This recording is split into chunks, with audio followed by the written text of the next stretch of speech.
ਸਾਡੇ ਸਾਹਮਣੇ ਦੁਨੀਆ ਵਿੱਚ ਦੋ ਹੀ ਰਸਤੇ ਹਨ।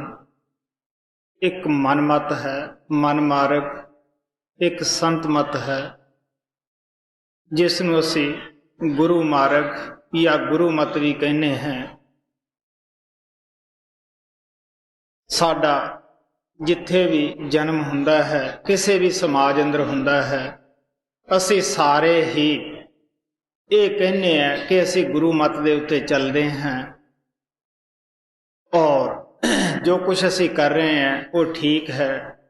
ਸਾਨੂੰ ਪਤਾ ਹੀ ਹੈ ਕਿ ਮੁਸਲਮਾਨਾਂ ਦੇ ਸਮਾਜ ਦੇ ਅੰਦਰ ਮੱਕੇ ਦੀ ਯਾਤਰਾ ਕਰਨੀ, ਜਿੱਥੇ ਮੁਹੰਮਦ ਸਾਹਿਬ ਦਾ ਜਨਮ ਹੋਇਆ ਹੈ, ਸਾਊਦੀ ਅਰਬ ਦੇ ਅੰਦਰ ਨਮਾਜ਼ ਪੜ੍ਹਨੀ, ਸਾਲ ਵਿੱਚ 30 ਦਿਨ ਰੋਜ਼ੇ ਰੱਖਣੇ, ਪਰਮਾਤਮਾ ਦੇ ਨਾਮ ਉੱਪਰ ਜੁਗਾਤ ਕੱਢਣੀ, ਦਾਨ ਦੇਣਾ, ਇਸ ਨੂੰ ਉਹ ਗੁਰਮਤ ਸਮਝਦੇ ਹੈ। ਇਸੇ ਤਰ੍ਹਾਂ ਈਸਾਈਆਂ ਦੇ ਸਮਾਜ ਵਿੱਚ ਪੈਦਾ ਹੁੰਦੇ ਹੈ। ਈਸਾਈ ਕੀ ਹੈ ਕਿ ਚਰਚ ਦੇ ਵਿੱਚ ਜਾਣਾ, ਬਪਤਿਸਮਾ ਲੈਣਾ, ਪ੍ਰਾਰਥਨਾ ਕਰਨੀ, ਉਹ ਈਸਾ ਦੇ ਉੱਤੇ ਯਕੀਨ ਲਿਆਉਣਾ ਕਿ ਸਦਾ ਵਾਸਤੇ ਉਹੀ ਮੁਕਤੀ ਦਾ ਦਾਤਾ ਹੈ, ਉਹ ਇਸ ਨੂੰ ਗੁਰਮਤ ਸਮਝਦੇ ਹੈ। ਇਸੇ ਤਰ੍ਹਾਂ ਸਾਡੇ ਹਿੰਦੂਆਂ ਅੰਦਰ ਤੀਰਥ ਯਾਤਰਾ ਕਰਨੀਆਂ, ਟਿੱਕਾ, ਜਨੇਊ ਪਾਉਣਾ, ਗਾਇਤਰੀ ਮੰਤਰ ਦਾ ਜਾਪ ਕਰਨਾ, ਹੋਰ ਵੀ ਕਈ ਕਿਸਮ ਦੇ ਸੰਜਮ ਹਿੰਦੂ ਸਮਾਜ ਦੇ ਅੰਦਰ ਕਰਕੇ ਅਸੀਂ ਕਹਿੰਦੇ ਹਾਂ ਕਿ ਅਸੀਂ ਗੁਰੂ ਮਤ ਦੇ ਉੱਤੇ ਚੱਲਦੇ ਹਾਂ। ਇਸੇ ਤਰ੍ਹਾਂ ਸਿੱਖ ਸਮਾਜ ਦੇ ਅੰਦਰ 5 ਕਕਾਰਾਂ ਦਾ ਪਾਲਣ ਕਰਨਾ ਬੜਾ ਜ਼ਰੂਰੀ ਸਮਝਿਆ ਹੈ ਜਾਂਦਾ ਹੈ। ਉਹ 5 ਕਕਾਰ ਇਹ ਹੁੰਦੇ ਹੈ, ਕੱਛਾ ਪਾਉਣਾ ਬੜਾ ਜ਼ਰੂਰੀ ਹੈ, ਕਿਰਪਾਨ ਦਾ ਧਾਰਨ ਕਰਨਾ ਔਰ ਕੜਾ ਪਾਉਣਾ, ਹੱਥ ਵਿੱਚ ਕੰਘਾ ਰੱਖਣਾ, ਇਹ ਜ਼ਰੂਰੀ ਸਮਝੇ ਜਾਂਦੇ ਹੈ। ਜਿਹੜਾ ਇਹਨਾਂ ਚੀਜ਼ਾਂ ਨੂੰ ਧਾਰਨ ਕਰ ਲੈਂਦਾ ਹੈ ਉਹ ਆਪਣੇ ਆਪ ਨੂੰ ਇਹ ਕਹਿੰਦਾ ਕਿ ਮੈਂ ਗੁਰੂ ਮਤ ਦੇ ਉੱਤੇ ਚੱਲਦਾ ਹਾਂ। ਮੈਂ ਖੁਦ ਸਿੱਖ ਸਮਾਜ ਦੇ ਅੰਦਰ ਪੈਦਾ ਹੋਇਆ ਹੈ ਔਰ ਜੋ ਸਿੱਖ ਸਮਾਜ ਦੇ ਪਾਲਣ ਹੈ, ਬੰਧਨ ਹੈ, ਜਾਂ ਜੋ ਉਹਦੇ ਅੰਦਰ ਰਹਿਤ ਰੱਖਣੀ ਜ਼ਰੂਰੀ ਸੀ, ਉਹ ਮੈਂ ਸਭ ਕੁਝ ਕੀਤਾ ਹੈ। ਅੱਜ ਵੀ ਮੈਂ ਇਹਨਾਂ ਚੀਜ਼ਾਂ ਤੋਂ ਕੋਈ ਮੁਨਕਰ ਨਹੀਂ, ਕਿਉਂਕਿ ਇਹ ਸਾਡੇ ਸਮਾਜ ਦਾ ਰੀਤੀ ਰਿਵਾਜ ਹੈ। ਸੰਤ ਜਦ ਵੀ ਆਉਂਦੇ ਹੈ ਉਹ ਸਾਨੂੰ ਕਿਸੇ ਸਮਾਜ ਦਾ ਬਾਈਕਾਟ ਨਹੀਂ ਕਰਦੇ ਗੇ, ਬਲਕਿ ਸਾਰਾ ਵਿਸ਼ਵ ਉਹਨਾਂ ਦਾ ਆਪਣਾ ਘਰ ਹੁੰਦਾ ਹੈ। ਉਹ ਕਿਸੇ ਦਾ ਸਮਾਜ ਤੋੜਦੇ ਨਹੀਂ, ਨਾ ਉਹ ਨਿਆਂ ਬਣਾਉਂਦੇ ਹੈ, ਬਲਕਿ ਉਹ ਤਾਂ ਕਹਿੰਦੇ ਹੈ ਤੁਸੀਂ ਆਪੋ ਆਪਣੇ ਸਮਾਜਾਂ ਵਿੱਚ ਰਹੋ, ਆਪੋ ਆਪਣੇ ਰੀਤੀ ਰਿਵਾਜ ਕਰੋ। ਮਤਲਬ ਤਾਂ ਸਾਡਾ ਗੁਰੂ ਮਤ ਦੇ ਉੱਤੇ ਚੱਲਣਾ ਹੈ। ਹੁਣ ਸਵਾਲ ਪੈਦਾ ਹੁੰਦਾ ਹੈ ਕਿ ਸੰਤ ਮਹਾਤਮਾ ਕੀ ਇਸ ਰੀਤੀ ਰਿਵਾਜ ਨੂੰ ਗੁਰੂ ਮਤ ਕਹਿੰਦੇ ਹੈ ਜਾਂ ਗੁਰੂ ਮਤ ਕੋਈ ਹੋਰ ਹੈ? ਕਿਉਂਕਿ ਸਾਨੂੰ ਹਰ ਜਗ੍ਹਾ ਬਚਪਨ ਤੋਂ ਲੈ ਕੇ ਬੁੱਢੇ ਤੱਕ ਗੁਰੂ ਦੀ ਜ਼ਰੂਰਤ ਪੈਂਦੀ ਹੈ। ਪੈਰ ਪੈਰ ਤੇ ਗੁਰੂ ਦੀ ਲੋੜ ਹੈ। ਬੱਚਾ ਜੰਮਦਾ ਹੈ, ਉਸ ਨੂੰ ਆਪਣੇ ਘਰਾਣੇ ਦੀ ਬੋਲੀ ਦਾ ਗਿਆਨ ਨਹੀਂ ਹੁੰਦਾਗਾ। ਪਹਿਲਾਂ ਉਹਦੇ ਮਾਤਾ ਪਿਤਾ ਗੁਰੂ ਹੁੰਦੇ ਹੈ, ਜੋ ਉਸ ਘਰਾਣੇ ਦਾ ਰਹਿਣ ਸਹਿਣ, ਬੋਲਣਾ ਚੱਲਣਾ ਉਸ ਨੂੰ ਦੱਸਦੇ ਹੈ। ਉਸ ਤੋਂ ਮਗਰੋਂ ਉਹਦੇ ਭੈਣ ਭਾਈ ਗੁਰੂ ਹੋ ਜਾਂਦੇ ਹੈ, ਉਹ ਉਸ ਦੀ ਨੂੰ ਤੁਰਨਾ ਫਿਰਨਾ ਦੱਸਦੇ ਹੈ। ਜਦ ਬੜੇ ਹੋ ਕੇ ਸਕੂਲਾਂ ਕਾਲਜਾਂ 'ਚ ਜਾਂਦੇ ਹਾਂ, ਅਸੀਂ ਉਹਨਾਂ ਨੂੰ ਗੁਰੂ ਧਾਰਨ ਕਰਦੇ ਹਾਂ ਜੋ ਸਾਨੂੰ ਦੁਨਿਆਵੀ ਸਿੱਖਿਆ ਦਿੰਦੇ ਹੈ। ਇਸੇ ਤਰ੍ਹਾਂ ਇਦੋਂ ਹੋਰ ਬੜੇ ਹੁੰਦੇ ਹੈ, ਸਾਨੂੰ ਸਮਾਜ ਸੁਧਾਰ ਵਾਲੇ ਜਿਤਨੇ ਵੀ ਲੀਡਰ ਨੇਤਾ ਹੁੰਦੇ ਆ ਉਹ ਮਿਲਦੇ ਹੈ। ਉਹ ਸਾਡੇ ਅੰਦਰ ਵਤਨ ਪ੍ਰਤੀ ਜੋ ਫਰਜ਼ ਹੁੰਦੇ ਹੈ ਉਹ ਦੱਸਣਾ ਸ਼ੁਰੂ ਕਰਦੇ ਹੈ ਔਰ ਉਹ ਲੋਕ ਵੀ ਗੁਰੂ ਦਾ ਹੀ ਕੰਮ ਕਰਦੇ ਹੈ। ਲੇਕਿਨ ਸੰਤ ਮਹਾਤਮਾ ਸਾਨੂੰ ਦੱਸਦੇ ਹੈ ਕਿ ਚੇਲਾ ਗੁਰੂ ਤੋਂ ਵੱਧ ਕਦੇ ਵੀ ਤਰੱਕੀ ਨਹੀਂ ਕਰ ਸਕਦਾਗਾ, ਕਿਉਂਕਿ ਅਗਰ ਗੁਰੂ ਜਿਸ ਮੰਜ਼ਿਲ ਦਾ ਸਾਨੂੰ ਮਿਲਿਆ ਹੈ, ਚੇਲਾ ਉੱਥੇ ਪਹੁੰਚ ਸਕਦਾ ਹੈ, ਉਦੋਂ ਅੱਗੇ ਉਹ ਜਾ ਨਹੀਂ ਸਕਦਾਗਾ। ਇਸ ਵਾਸਤੇ ਸੰਤ ਮਹਾਤਮਾ ਸਾਨੂੰ ਪਿਆਰ ਦੇ ਨਾਲ ਦੱਸਦੇ ਹੈ ਕਿ ਗੁਰੂ ਮਤ ਕੀ ਚੀਜ਼ ਹੈ। ਉਹ ਸਾਨੂੰ ਦੱਸਦੇ ਹੈ ਕਿ ਸਾਡੀ ਆਤਮਾ ਜਿਹੜੀ ਹੈ ਇਹ ਉਸ ਪਰਮਾਤਮਾ ਦੀ ਅੰਸ਼ ਹੈ। ਇਹ ਆਪਣੇ ਘਰ ਨੂੰ ਭੁੱਲ ਗਈ, ਆਪਣੇ ਅਸਲੇ ਨੂੰ ਭੁੱਲ ਗਈ। ਇਹ ਮਨ ਮਾਇਆ ਦੇ ਦੇਸ਼ ਵਿੱਚ ਆ ਕੇ ਸਭ ਕੁਝ ਭੁਲਾ ਬੈਠੀ ਹੈ। ਇੱਥੇ ਇਸਨੇ ਦੁੱਖਾਂ ਦੇ ਭਾਰੇ ਆਪਣੇ ਸੀਸ ਦੇ ਉੱਪਰ ਉਠਾ ਲਏ ਹੈ। ਸੰਤ ਮਹਾਤਮਾ ਜਦ ਆਉਂਦੇ ਹੈ ਉਹਨਾਂ ਨੂੰ ਪਤਾ ਹੈ ਕਿ ਇਸ ਪਾਪਾਂ ਦੀ ਦਲਦਲ ਦੇ ਥੱਲੇ ਸ਼ੁੱਧ ਆਤਮਾ ਵੀ ਹੈ, ਔਰ ਜਦ ਆਤਮਾ ਉਸ ਪਾਪਾਂ ਦੇ ਥੱਲੇ ਦਬ ਕੇ ਘਬਰਾਉਂਦੀ ਹੈ, ਦੁੱਖ ਔਰ ਮੁਸੀਬਤਾਂ ਸਹਿੰਦੀ ਹੈ, ਉਸ ਵੇਲੇ ਕੀ ਹੈ ਕਿ ਇਹ ਪੁਕਾਰ ਕਰਦੀ ਹੈ। ਤੋ ਸੰਤ ਮਹਾਤਮਾ ਮਾਲਕ ਇਸ ਮੰਡਲ ਦੇ ਉੱਤੇ ਮਹਾਤਮਾ ਨੂੰ ਭੇਜਦਾ ਹੈ ਕਿ ਜਾਓ ਤੁਸੀਂ ਉਹਨਾਂ ਆਤਮਾ ਦੀ ਮਦਦ ਕਰੋ ਜਿਹੜੀਆਂ ਆਤਮਾ ਮੈਨੂੰ ਮਿਲਣ ਵਾਸਤੇ ਤੜਫ ਰਹੀਆਂ ਹੈ। ਉਹ ਸਾਨੂੰ ਦੱਸਦੇ ਹੈ ਕਿ ਸਮਾਜ ਦਾ ਬਦਲਣਾ, ਕੋਈ ਬੋਲਿਆਂ ਦਾ ਬਦਲਣਾ, ਪਰਮਾਤਮਾ ਦੀ ਭਗਤੀ ਨਾਲ ਕੋਈ ਸਰਬੰਧ ਨਹੀਂਗਾ। ਉਹ ਸਾਨੂੰ ਦੱਸਦੇ ਆ ਕਿ ਕਿਸ ਤਰ੍ਹਾਂ ਤੁਸੀਂ ਗੁਰਮਤਿ ਤੇ ਚੱਲਣਾ ਹੈ। ਕਿ ਪਹਿਲਾਂ ਆਤਮਾ ਦੇ ਉੱਪਰ ਇਹ ਸੱਚਖੰਡ ਦੇ ਵਿੱਚ ਰਹਿੰਦੀ ਸੀ, ਜਦ ਥੱਲੇ ਆਈ ਨਿਚਲੇ ਮੰਡਲਾਂ ਦੇ ਵਿੱਚ ਆਈ ਤਾਂ ਇਸ ਦੇ ਉੱਪਰ ਇੱਕ ਖੋਲ ਚੜ ਗਿਆ। ਚਾਹੇ ਤੁਸੀਂ ਪਿੰਜਰਾ ਕਹਿ ਲਓ, ਇਸ ਪਿੰਜਰੇ ਦੇ ਵਿੱਚ ਬੰਦ ਹੋ ਗਈ। ਉਹ ਕਾਰਨ ਦੇਸ਼ ਦਾ ਪਿੰਜਰਾ ਸੀ, ਖੋਲ ਸੀ। ਉਦੋਂ ਥੱਲੇ ਵਾਲੇ ਮੰਡਲ ਵਿੱਚ ਆਈ, ਇਸ ਦੇ ਉੱਪਰ ਸੂਖਸ਼ਮ ਦੇਸ਼ ਦਾ ਖੋਲ ਚੜ ਗਿਆ, ਉਹ ਪਿੰਜਰਾ ਆ ਗਿਆ। ਅਸਥੂਲ ਦੇ ਵਿੱਚ ਤਨ ਦਾ ਪਿੰਜਰਾ ਆ ਗਿਆ, ਜਿਹਦੇ ਵਿੱਚ ਅੱਜ ਆਪਾਂ ਬੈਠੇ ਹਾਂ। ਇਹਨੂੰ ਮਹਾਤਮਾ ਦੁੱਖਾਂ ਦੀ ਦੁਨੀਆ ਕਰਕੇ ਬਿਆਨ ਕਰਦੇ ਹੈ। ਜਦ ਅਸੀਂ ਇਹ ਤਿੰਨਾਂ ਪਿੰਜਰਿਆਂ ਨੂੰ, ਤਿੰਨਾਂ ਖੋਲਾਂ ਨੂੰ ਆਤਮਾ ਦੇ ਉੱਪਰੋਂ ਲਾਹ ਕੇ 10ਵੀਂ ਗਲੀ ਦੇ ਵਿੱਚ ਪਹੁੰਚ ਜਾਂਦੇ ਹਾਂ, ਕਿਉਂਕਿ ਮਹਾਤਮਾ ਸਾਨੂੰ ਦੱਸਦੇ ਹੈ ਕਿ ਇਸ ਇਨਸਾਨੀ ਜਾਮੇ ਦੇ, ਜਿਸ ਨੂੰ 12 ਭਵਨਾਂ ਵਾਲਾ ਮਕਾਨ ਵੀ ਕਿਹਾ, 12 ਮੰਜ਼ਲਾ ਮਕਾਨ ਵੀ ਕਿਹਾ। ਈਸਾ ਨੇ ਕਿਹਾ ਸੀ ਕਿ ਮੇਰੇ ਪਿਤਾ ਦੇ ਘਰ ਅੰਦਰ ਅਨੇਕਾਂ ਭਵਨ ਹੈ, ਲੇਕਿਨ ਅਸੀਂ ਕਦੇ ਕੋਸ਼ਿਸ਼ ਨਹੀਂ ਕੀਤੀ ਇਹਨਾਂ ਭਵਨਾਂ ਦੇ ਅੰਦਰ ਦਾਖਲ ਹੋਣ ਦੀ। ਔਰ ਇਸ ਭਵਨ ਦੇ 9 ਦਰਵਾਜ਼ੇ ਹੈ, 2 ਅੱਖਾਂ ਦੇ ਸੁਰਾਖ ਹੈ, 2 ਕੰਨਾਂ ਦੇ ਹਨ, 2 ਨੱਕ ਦੇ ਸੁਰਾਖ ਹੈ, ਮੂੰਹ ਹੇਠ 2 ਇੰਦਰੀਆਂ ਦੇ ਸੁਰਾਖ ਹਨ। ਇਹ ਦਿਸਦੇ ਸੰਸਾਰ ਦੀ ਤਰਫ ਖੁੱਲ੍ਹਦੇ ਹਨ। ਕਿਆ ਇਹਨਾਂ ਦੇ ਜ਼ਰੀਏ ਅਸੀਂ ਬਹੁਤ ਸਾਰੀ ਆਪਣੀ ਸ਼ਕਤੀ ਆਤਮਾ ਦੀ ਬਰਬਾਦ ਕਰ ਰਹੇ ਹਾਂ, ਖਰਚ ਕਰ ਰਹੇ ਹਾਂ। ਇਹਨਾਂ ਦੇ ਅੰਦਰ ਫਿੱਕੀਆਂ ਲਜਤਾਂ ਹਨ। ਇਹਨਾਂ ਦੇ ਅੰਦਰ ਰਹਿੰਦਿਆਂ ਹੋਇਆਂ 9 ਦਰਵਾਜ਼ਿਆਂ ਦੇ ਅੰਦਰ ਅਸੀਂ ਗੁਰੂ ਮਤ ਦੇ ਉੱਤੇ ਨਹੀਂ ਚੱਲ ਰਹੇ ਹੁੰਦੇ।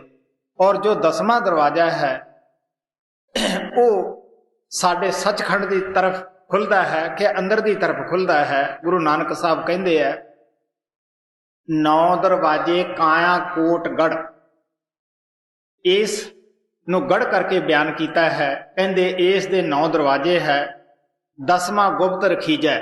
ਉਹ 10ਵਾਂ ਜਿਹੜਾ ਅੰਦਰ ਦੀ ਤਰਫ ਖੁੱਲਦਾ ਹੈ ਉਹ ਗੁਪਤ ਰੱਖਿਆ ਹੋਇਆ ਹੈ। ਵਜਰ ਕਵਾੜ ਨਾ ਖੁੱਲੀ ਗੁਰ ਸ਼ਬਦ ਖੁਲੀਜੈ। ਆਪ ਕਹਿਣ ਲੱਗੇ ਉਹ ਏਡਾ ਸਖਤ ਕਵਾੜ ਲਾ ਕੇ ਪ੍ਰਮਾਤਮਾ ਪਿੱਛੇ ਬੈਠ ਗਿਆ ਹੈ, ਉਹ ਖੁਦ ਹੀ ਇਨਸਾਨ ਬਣ ਕੇ ਖੋਲਣ ਵਾਸਤੇ ਆਉਂਦਾ ਹੈ। ਔਰ ਜਦ ਅਸੀਂ ਉਸ ਦਰਵਾਜ਼ੇ ਦੇ ਉੱਤੇ ਸਿਮਰਨ ਦੇ ਜ਼ਰੀਏ ਆਪਣੇ ਖਿਆਲ ਨੂੰ ਇਕੱਠਾ ਕਰਦੇ ਹਾਂ, ਫਿਰ ਕੀ ਹੈ ਕਿ ਸਾਡਾ ਉੱਥੋਂ ਸਫ਼ਰ ਸ਼ੁਰੂ ਹੁੰਦਾ ਹੈ। ਉੱਥੋਂ ਗੁਰਮਤ ਦੀ ਅਲਫਬੇ ਹੀ ਸ਼ੁਰੂ ਹੁੰਦੀ ਹੈ।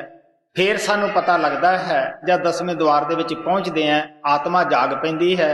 ਫਿਰ ਆਤਮਾ ਨੂੰ ਪਤਾ ਲੱਗਦਾ ਹੈ ਕਿ ਮੈਂ ਤਾਂ ਐਵੇਂ ਮਨ ਮਾਇਆ ਦੀ ਮੈਲ ਦੇ ਵਿੱਚ ਦੱਬੀ ਰਹੀ, ਬਾਹਰ ਰੀਤੀ ਰਿਵਾਜ ਦੇ ਵਿੱਚ ਉਲਝੀ ਰਹੀ। ਔਰ ਉਸ ਤੋਂ ਮਗਰੋਂ ਆਤਮਾ ਨੂੰ ਜਦ ਜਾਗ ਆਉਂਦੀ ਹੈ, ਇਹ ਫਿਰ ਉੱਪਰ ਜਾਂਦੀ ਹੈ, ਕਿਉਂਕਿ ਇਸ ਤੋਂ ਵੀ ਅੱਗੇ 2 ਮੰਜ਼ਿਲਾਂ ਹੋਰ ਉੱਪਰ ਜਾਣਾ ਪੈਂਦਾ ਹੈ। ਔਰ ਭਵਰ ਗੁਫਾ ਔਰ 10ਵੇਂ ਦੁਆਰ ਦੇ ਜੋ ਦਰਮਿਆਨ ਵਿੱਚ ਜਗ੍ਹਾ ਹੈ, ਜਿਸ ਨੂੰ ਮਹਾਕਾਲ ਦਾ ਦੇਸ਼ ਜਾਂ ਮਹਾਸੁੰਨ ਕਰਕੇ ਬਿਆਨ ਕੀਤਾ ਗਿਆ ਹੈ, ਉਸ ਦੇ ਅੰਦਰ ਅਸੀਂ ਬਗੈਰ ਗੁਰੂ ਤੋਂ ਕਦੇ ਵੀ ਪਾਰ ਨਹੀਂ ਹੋ ਸਕਦੇ। ਹਾਲਾਂਕਿ ਕਬੀਰ ਸਾਹਿਬ ਨੇ ਆਪਣੀ ਬਾਣੀ ਦੇ ਵਿੱਚ ਲਿਖਿਆ ਹੈ ਕਿ ਜੋ ਆਤਮਾ 10ਵੇਂ ਦੁਆਰ ਦੇ ਵਿੱਚ ਪਹੁੰਚ ਜਾਂਦੀ ਹੈ, ਉਸ ਦਾ 12 ਸੂਰਜ ਦਾ ਨੂਰ ਔਰ ਪ੍ਰਕਾਸ਼ ਹੋ ਜਾਂਦਾ ਹੈ। ਲੇਕਿਨ ਇਸ ਤਿਮਰਖੰਡ ਮਹਾਸੁੰਨ ਦੇ ਵਿੱਚ ਜਾ ਕੇ ਉਹ ਚਾਨਣ, ਉਹ ਪ੍ਰਕਾਸ਼ ਕੋਈ ਕੰਮ ਨਹੀਂ ਦਿੰਦਾਗਾ। ਇੱਥੇ ਮਹਾਤਮਾ ਸਾਨੂੰ ਦੱਸਦੇ ਹੈ, ਹਿੰਦੂ ਸ਼ਾਸਤਰਾਂ ਦੇ ਵਿੱਚ ਲਿਖਿਆ ਹੈ ਕਿ ਗੁਰੂ ਕੌਣ ਹੈ ਜੋ ਉੱਥੇ ਪ੍ਰਕਾਸ਼ ਕਰ ਦੇ, ਨੂਰ ਪੈਦਾ ਕਰ ਦੇਵੇ, ਕਿਉਂਕਿ ਉੱਥੇ ਗੁਰੂ ਹੀ ਸਾਨੂੰ ਅੱਗੇ ਲਿਜਾ ਸਕਦਾ ਹੈ। ਉੱਥੇ ਬੜੀਆਂ ਆਤਮਾ ਕੰਬਲ ਭੂਸੇ ਖਾਂਦੀਆਂ ਹੁੰਦੀਆਂ ਹਨ। ਮਹਾਰਾਜ ਸਾਵਣ ਸਿੰਘ ਕਹਿੰਦੇ ਹੁੰਦੇ ਸੀ, ਤੁਸੀਂ ਖੁਦ ਅੰਦਰ ਜਾ ਕੇ ਦੇਖੋ। ਸਤਸੰਗੀਆਂ ਨੂੰ ਪਤਾ ਹੀ ਹੈ ਜਿਹੜੇ ਅੰਦਰ ਜਾਂਦੇ ਹੈ ਕਿ ਉੱਥੇ ਬਹੁਤ ਸਾਰੀਆਂ ਆਤਮਾ ਕਾਲ ਨੇ ਗੁੰਮਰਾਹ ਕੀਤੀਆਂ ਹੋਈਆਂ ਹੈ, ਜਿਨ੍ਹਾਂ ਨੂੰ ਪੂਰਾ ਗੁਰੂ ਨਹੀਂ ਮਿਲਿਆਗਾ। ਔਰ ਜਦ ਸਤਸੰਗੀ ਉੱਥੋਂ ਦੀ ਲੰਘਦੇ ਹੈ, ਉਹ ਬੇਨਤੀਆਂ ਕਰਦੀਆਂ ਆਤਮਾ ਕਿ ਸਾਨੂੰ ਵੀ ਨਾਲ ਲੈ ਚੱਲੋ। ਉਹ ਪਹੁੰਚੀਆਂ ਹੋਏ ਜਿਹੜੇ ਸਤਸੰਗੀ ਹੁੰਦੇ ਆ ਉਹ ਕਹਿੰਦੇ ਤੁਸੀਂ ਸਭ ਤੋਂ ਪਹਿਲਾਂ ਗੁਰੂ ਨੂੰ ਧਾਰਨ ਕਰੋ। ਕਿਸ ਗੁਰੂ ਨੂੰ ਧਾਰਨ ਕਰੋ? ਕਿ ਜਿਹੜਾ ਇੱਥੋਂ ਦੀ ਰੋਜ਼ ਜਾਂਦਾ ਹੈ, ਹਰ ਰੋਜ਼ ਲੰਘਦਾ ਹੈ। ਗੁਰੂ ਉਹ ਨਹੀਂ, ਗੁਰੂ ਨਾਨਕ ਸਾਹਿਬ ਕਹਿੰਦੇ ਆ ਸਿੱਖਾਂ ਕੰਨ ਚੜਾਈਆਂ ਗੁਰ ਬ੍ਰਾਹਮਣ ਥੀਆ। ਉਹ ਨਹੀਂ ਗੁਰੂ ਕੇ ਕੰਨ 'ਚ ਫੂਕ ਮਾਰ ਦਿੱਤੀ, ਮੈਂ ਤੇਰਾ ਗੁਰੂ ਹੋ ਗਿਆ, ਤੂੰ ਮੇਰਾ ਚੇਲਾ ਹੋ ਗਿਆ। ਇਸ ਵਾਸਤੇ ਗੁਰੂ ਜਿਹੜਾ ਹੈ ਉਹ ਸਾਨੂੰ ਉਸ ਅੰਧੇਰੇ ਤੋਂ ਪਾਰ ਕਰਾਉਂਦਾ ਹੈ। ਅੱਗੇ ਅਸੀਂ ਭੱਬਰ ਗੁਫਾ ਦੇ ਦੇਸ਼ ਵਿੱਚ ਪਹੁੰਚ ਜਾਂਦੇ ਹਾਂ, ਉੱਥੇ ਆਤਮਾ ਪਹੁੰਚ ਕੇ ਮਸਤ ਹੋ ਜਾਂਦੀ ਹੈ ਔਰ ਇਸ ਦੇ ਆਪਣੇ ਵਤਨ ਦੀ ਯਾਦ ਆਉਂਦੀ ਹੈ ਔਰ ਇਹ ਅੱਗੇ ਪਰਮਾਤਮਾ ਦੀ ਮਿਲਣ ਦੀ ਕੋਸ਼ਿਸ਼ ਕਰਦੀ ਹੈ। ਭੱਬਰ ਗੁਫਾ ਜੋ ਹੈ ਉਹ ਸੱਚਖੰਡ ਦਾ ਬੂਹਾ ਹੈ।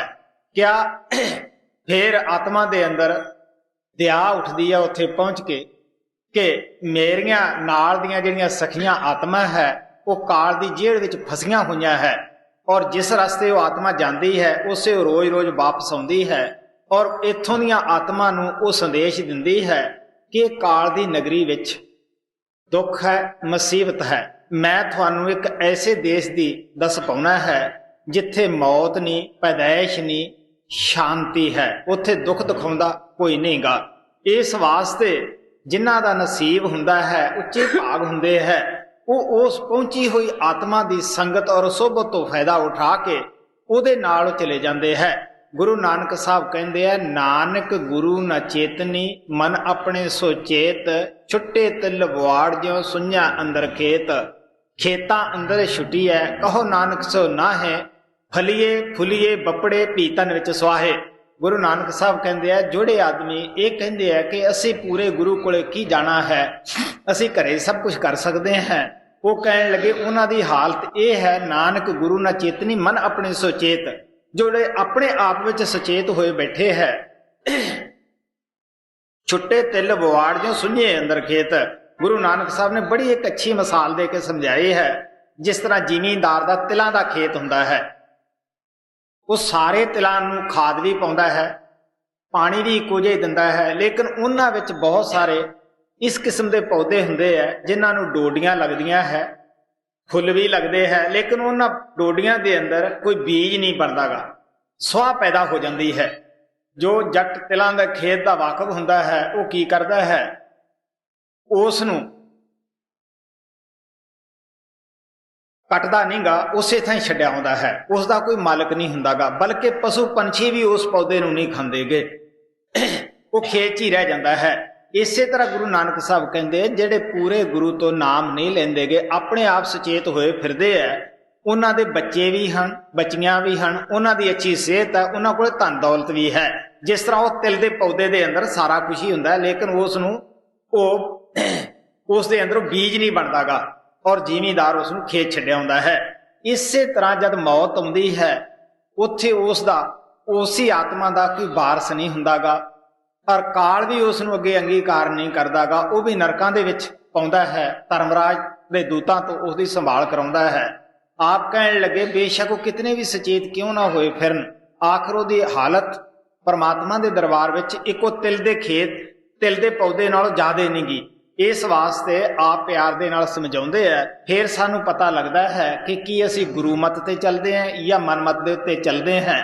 ਅਗਰ ਜੇ ਬਾਹਰ ਰੀਤੀ ਰਿਵਾਜ ਕਰਮ ਕਾਂਡ ਹੀ ਗੁਰੂ ਮਤ ਹੋਵੇ, ਅੱਜ ਤੁਹਾਨੂੰ ਪਤਾ ਹੀ ਹੈ ਸਮਾਜਾਂ ਦੇ ਅੰਦਰ ਕਿਸ ਤਰ੍ਹਾਂ ਇੱਕ ਦੂਸਰੇ ਦੀ ਨਿੰਦਿਆ ਆਲੋਚਨਾ ਕਰ ਰਹੇ ਹੈ, ਕਿਸ ਤਰ੍ਹਾਂ ਅਸੀਂ ਮਹਾਤਮਾ ਦੇ ਸੰਦੇਸ਼ ਨੂੰ ਭੁੱਲ ਕੇ ਗੁਰੂ ਮਤ ਨੂੰ ਛੱਡ ਕੇ ਇੱਕ ਦੂਸਰੇ ਦੇ ਖੂਨ ਦੇ ਪਿਆਸੇ ਹੋਏ ਬੈਠੇ ਹਾਂ। ਇਹ ਕਿਉਂ ਹੋਏ ਬੈਠੇ ਹਾਂ? ਅਸੀਂ ਗੁਰੂ ਮਤ ਤੋਂ ਕਰੋੜਾਂ ਕੋਹਾਂ ਦੂਰ ਚਲੇ ਗਏ ਹਾਂ। ਅਗਰ ਗੁਰੂ ਮਤ ਦੇ ਉੱਤੇ ਚੱਲੀਏ, ਗੁਰੂ ਨਾਨਕ ਸਾਹਿਬ, ਗੁਰੂ ਗੋਬਿੰਦ ਸਿੰਘ ਜੀ ਮਹਾਰਾਜ ਦੀ ਬਾਣੀ ਪੜ੍ਹ ਕੇ ਦੇਖ ਲਓ। ਆਪ ਕਹਿਣ ਲੱਗੇ ਕਿ ਮੈਂ ਤੁਹਾਨੂੰ ਸੱਚੀ ਗੱਲ ਦੱਸਦਾ ਹਾਂ, ਉਹ ਨੁਕਸਾ ਦੱਸਦਾ ਹਾਂ ਜਿਹਦੇ ਨਾਲ ਤੁਸੀਂ ਪਰਮਾਤਮਾ ਨੂੰ ਪਾ ਸਕਦੇ ਹੋ। ਉਹ ਕਹਿੰਦੇ ਆ, ਪਰਮਾਤਮਾ ਇੱਕ ਪਿਆਰ ਹੈ, ਆਤਮਾ ਵੀ ਉਸ ਪਿਆਰ ਦਾ ਹੀ ਇੱਕ ਕਤਰਾ ਹੈ। ਅਗਰ ਤੁਸੀਂ ਆਪਣੇ ਅੰਦਰ ਪਿਆਰ ਪੈਦਾ ਕਰੋਗੇ ਤਾਂ ਤੁਸੀਂ ਉਸ ਪਿਆਰ ਦੇ ਵਿੱਚ ਜਾ ਕੇ ਸਮਾ ਜਾਓਗੇ। ਆਪ ਕਹਿੰਦੇ, ਸਾਚ ਕਹੂੰ ਸੁਣ ਲਿਓ ਸਭੈ ਜਨ, ਪ੍ਰੇਮ ਕੀਓ ਤਿਨਹੀ ਪ੍ਰਭ ਪਾਇਓ। ਮੈਂ ਤੁਹਾਨੂੰ ਸੱਚੀ ਸੱਚੀ ਗੱਲ ਦੱਸਦਾ ਹਾਂ ਕਿ ਜਿਨ੍ਹਾਂ ਨੇ ਪਿਆਰ ਕੀਤਾ ਹੈ ਉਹ ਹਮੇਸ਼ਾ ਹੀ ਪ੍ਰਮਾਤਮਾ ਦੇ ਪਾਸ ਪਹੁੰਚ ਜਾਂਦੇ ਹੈ। ਈਸਾ ਮਸੀਹ ਕਹਿੰਦਾ ਹੈ ਕਿ ਤੁਸੀਂ ਆਪਣੇ ਹਮਸਾਏ ਦੇ ਨਾਲ ਉਤਨਾ ਹੀ ਪਿਆਰ ਕਰੋ, ਉਸ ਤਰ੍ਹਾਂ ਦਾ ਹੀ ਸਲੂਕ ਕਰੋ ਜਿਹੋ ਜਿਹਾ ਤੁਸੀਂ ਆਪਣੇ ਨਾਲ ਚਾਹੁੰਦੇ ਹੋ। ਸੋ ਇਸ ਵਾਸਤੇ ਅਗਰ ਅਸੀਂ ਗੁਰੂ ਮਤ ਦੇ ਉੱਤੇ ਚੱਲੀਏ ਤਾਂ ਅਸੀਂ ਵੀ ਹਰ ਇੱਕ ਨੂੰ ਪਿਆਰ ਹੀ पेश करिए, प्यार ही दईए। इस वास्ते असीं गुरु मत ते नहीं चलदे गे। महात्मा सानू दसदे है जो गुरु मत दे उत्ते चलदे है उन्हां नूं पता है कि साडा सब दा एक परमात्मा है, असीं सब उस दे बच्चे हैं। कदे भरा भरा आपसरी में दुश्मनी नहीं करदे गे और असीं भी सारे हर समाजां 'च रहिंदे होए आपसरी में प्यार करिए, मुहब्बत करिए। जे सानू ये पता लग जावे कि साडा एक पिता परमात्मा सब दा दाता है, सब दा बादशाह है। लेकिन महात्मा सानू दसदे कित्थों जाके गुरमत शुरू हुंदी है, किस तरह गुरुमत दे उत्ते चलना है, फिर सानू पता लगदा है। सो आपदे अगे स्वामी जी महाराज दा छोटा जिहा शब्द रखिया जांदा है कि जिन्हां दे बहुत सारे उच्चे भाग हुंदे है ओहो ही गुरुमत दे उत्ते आउंदे है। आप कहण लगे अगर कोई कीमती हीरा रतन दुनिया दे विच कोई खोज दे काबिल है, वो गुरु दी खोज है, गुरु दा मिलाप है। सानू पता है अज दी दुनिया दे अंदर दुनिया ने बड़ी बड़ी खोज कीती है, बड़ी बड़ी रिसर्च कीती है। पता ही है सानू कि जिहड़े असी सालां विच पैंडे करदे सैं वो महीनिਆਂ विच, घंटिਆਂ विच, दिनां विच कर लैंदे हैं। किस तरह अज दा इंसान हवा दे विच उड्डिया फिरदा है और किस तरह वो अज न्यूयॉर्क दे अंदर है, अमरीका विच है, कल नूं वो हिंदुस्तान पहुंच जाता है। ये की है? इंसान दे दिमाग दी काढ़ है, उहदी खोज दा तजर्बा है। किस तरह दे बड़े बड़े एटम बनाए हुए है। असीं एटमां दे नाल दुनिया दी तबाही दा किस तरह दावा करते हैं कि अज दा इंसान इन्नी तरक्की करके भी खुश नहीं नज़र दे विच आ रहा। हर एक सहमिया होया है, क्योंकि मैनू विश्व दे अंदर जाण दा 2-3 दफा मौका मिलिया है। मैनू पता है कि किस तरह इंसान सहमिया होया है। हर एक आके इंसान सवाल करता है कि महाराज जी इतने इतने एटम बन चुके हैं, इन्हां दा किवें छुटकारा होएगा? अगर किसी अज दे लीडर दा दिमाग दे विच ये गल आ गई कि मैं इन्हां नूं चलावां, देखां तां सही ये की करदे है, सारी दुनिया देखदे देखदे तबाह हो जाएगी। सो महात्मा सानू दसदे है कि किस तरह असीं कामयाब हो सकते हैं। महात्मा कहंदे आ जो संतां महात्मा रिखियां मुनियां ने ग्रंथ वेद लिखे हैं, अगर असीं उन्हां ते उन्हां दी रिसर्च करनी शुरू कर दईए, उन्हां दे उत्ते चलना शुरू कर दईए तां अज सानू एटम रखण दी लोड़ नहीं गी। अज तो पहला तुसीं देख लो बड़े बड़े चोटी दे महात्मा होए, रामचंद्र जी, कृष्ण जी महाराज, गुरु नानक जी महाराज, इसे तरह मुहम्मद साहब आए, उन्होंने प्यार का संदेश दिता। उन्होंने हुकूमत नहीं की, उन्होंने प्यार नाल लोकां दे दिल जित ले, दिलां ते राज किया। असी अज भी उन्हां दा नाम फकर दे नाल लैने हैं कि साडे गुरुदेव जी महाराज किड्डे अच्छे सन। जिहड़े अज महात्मा आए हैं जिस तरह महाराज सावण सिंह, बाबा जयमल सिंह, महाराज कृपाल जी, उन्होंने कोई सानू नवीं गल नहीं दसीगी। उन्होंने भी उन्हां महात्मा का संदेश ही साडे तक पहुँचाया कि वो महात्मा थोड़े वास्ते की कह गए है। हुण असी ग्रंथ पुस्तकां तां पढ़ते हैं, लेकिन जो पढ़ते हैं उन्हां दे उत्ते असी विचार नहीं करते गे। गुरु नानक साहब ऐसे पढ़न वालियां नूं की कहंदे है? व्यापारी कहंदे है, जिस तरह कोई व्यापार करदा फिरदा है। इसे तरह हजरत बाहू कहंदा है, हाफज हिफज कर करन तकबर, करन मुल्ला वडियाई हूँ, सावण माह दे बदलां वांगू फिरन किताबां चाई हूँ, जिथे देखण चंगा चोखा उथे पढ़न कलाम सबाई हूँ, वो दोही जहानी मुठे बाहू, जिन्ना खाधी वेच कमाई हूँ। गुरु नानक साहब भी कहते हैं, तिरगतना दा जीविया जो लिख लिख वेचे नाओ, खेती जिनकी उजड़ी खलवाड़े क्या थाओ। वो कहते कि जो लोग वेदां शास्त्रां दा गलत इस्तेमाल करते हैं वो वेदां शास्त्रां दे चोर हैं और उन्होंने परमात्मा कदे माफ नहीं कर सकदा गा। अगर असी सही अर्थां दे विच इन्हां ग्रंथां नूं पढ़ीए तां साडा सब दा उस परमात्मा दी खिलकत दे नाल प्यार होएगा, परमात्मा नाल प्यार होएगा। साडे अंदरों दुनिया दी वखीली हीरखा निंदिया सब परला के उड़ जाएगी। जदों असी अपने मन की मत छड्डदे हां, गुरु मत दे उत्ते चलदे हैं, तो स्वामी जी महाराज कहंदे सब नूं चंगी खोज किहड़ी है? गुरु नूं खोजना, गुरु तो नाम लैना और गुरु दे दसे हुए मुताबक अपने अंदर जाके जो कुछ मैं इदों पहला तुहानूं दस्सिया है कि किस तरह खोज करनी है, किस तरह आत्मा दे उपरों तिन्ने पर्दियां नूं ला के असी 10वें द्वार दे विच जाना है। जद आत्मा उत्थे नंगी हो जाती है, पर्दियां दे विचों ढकी बाहर निकले आउंदी है, उत्थे लिंग भेद भी खत्म हो जाता है। इहनूं पता है कि ना आत्मा काली है ना गोरी है, ना हिंदुस्तान दे रहण वाली है ना अमरीका अफ्रीका दे रहण वाली है, आत्मा तो आखिर आत्मा ही है। सो इस वास्ते महात्मा सानू प्यार दे नाल समझाउंदे है, इत्थे गुरमत नूं धारण करन वास्ते अपना आप वारना पैंदा है। मन दे नाल लड़ाई करनी पैंदी है, युद्ध करना पैंदा है। तुलसी साहब कहते हैं मन एडा हठीला दुश्मन है कि जिहड़ा कदे थोड़े कीतियां हार नहीं मनदागा। आप कहते हैं तुलसी रण में जूझना घड़ी एक का काम, नित उठ मन से जूझना बिन खंडे संग्राम। आप कहने लगे मन दे नाल नित लड़ाई करनी पैंदी है, नित युद्ध करना पैंदा है। सो इस वास्ते आप कहने लगे कि संत मत दे विच आउणा, गुरु मत नूं अपनाउणा ਇਹ ਕੀ ਹੈ कि ਅਸੀਂ ਹਠੀਲੇ ਦੁਸ਼ਮਣ ਦੇ ਨਾਲ ਸਾਡਾ ਵਾਹ ਪਿਆ ਹੁੰਦਾ ਹੈ, ਉਹਦੇ ਨਾਲ ਲੜਾਈ ਮੁੱਲ ਲੈਣ ਹੁੰਦੀ ਹੈ। ਲੇਕਿਨ ਜਦ ਸਾਡੇ ਅੰਦਰ ਪਿਆਰ ਜਾਗ ਪੈਂਦਾ ਹੈ, ਆਪਣੇ ਵਤਨ ਦੀ ਯਾਦ ਸਾਡੇ ਅੰਦਰ ਆ ਜਾਂਦੀ ਹੈ, ਤਾਂ ਅਸੀਂ ਫਿਰ ਗੁਰੂ ਮਤ ਦਾ ਜੋ ਰਸਤਾ ਹੈ ਉਹ ਅਪਣਾ ਲੈਂਦੇ ਹਾਂ। ਉਸ ਨੂੰ ਛੱਡਣ ਵਾਸਤੇ ਕਦੇ ਵੀ ਤਿਆਰ ਨਹੀਂ ਹੁੰਦੇਗੇ। ਚਾਹੇ ਸਾਰੀ ਦੁਨੀਆ ਇੱਕ ਪਾਸੇ ਹੋਵੇ, ਨਿੰਦਿਆ ਕਰੇ, ਬੜਾ ਬੜਾ ਮਹਾਤਮਾ ਨੂੰ ਕਸ਼ਟ ਦਿੱਤਾ, ਲੋਕਾਂ ਨੇ ਕੋਈ ਘੱਟ ਨਹੀਂ ਕੀਤੀ। ਤੁਸੀਂ ਗੁਰੂ ਗੋਬਿੰਦ ਸਿੰਘ ਦੀ ਮੈਂ ਮਿਸਾਲ ਦੇ ਕੇ ਹਟਿਆ ਸੀਗਾ, ਜਿਨ੍ਹਾਂ ਨੇ ਪਿਆਰ ਦਾ ਸੰਦੇਸ਼ ਦੁਨੀਆ ਨੂੰ ਦਿੱਤਾ।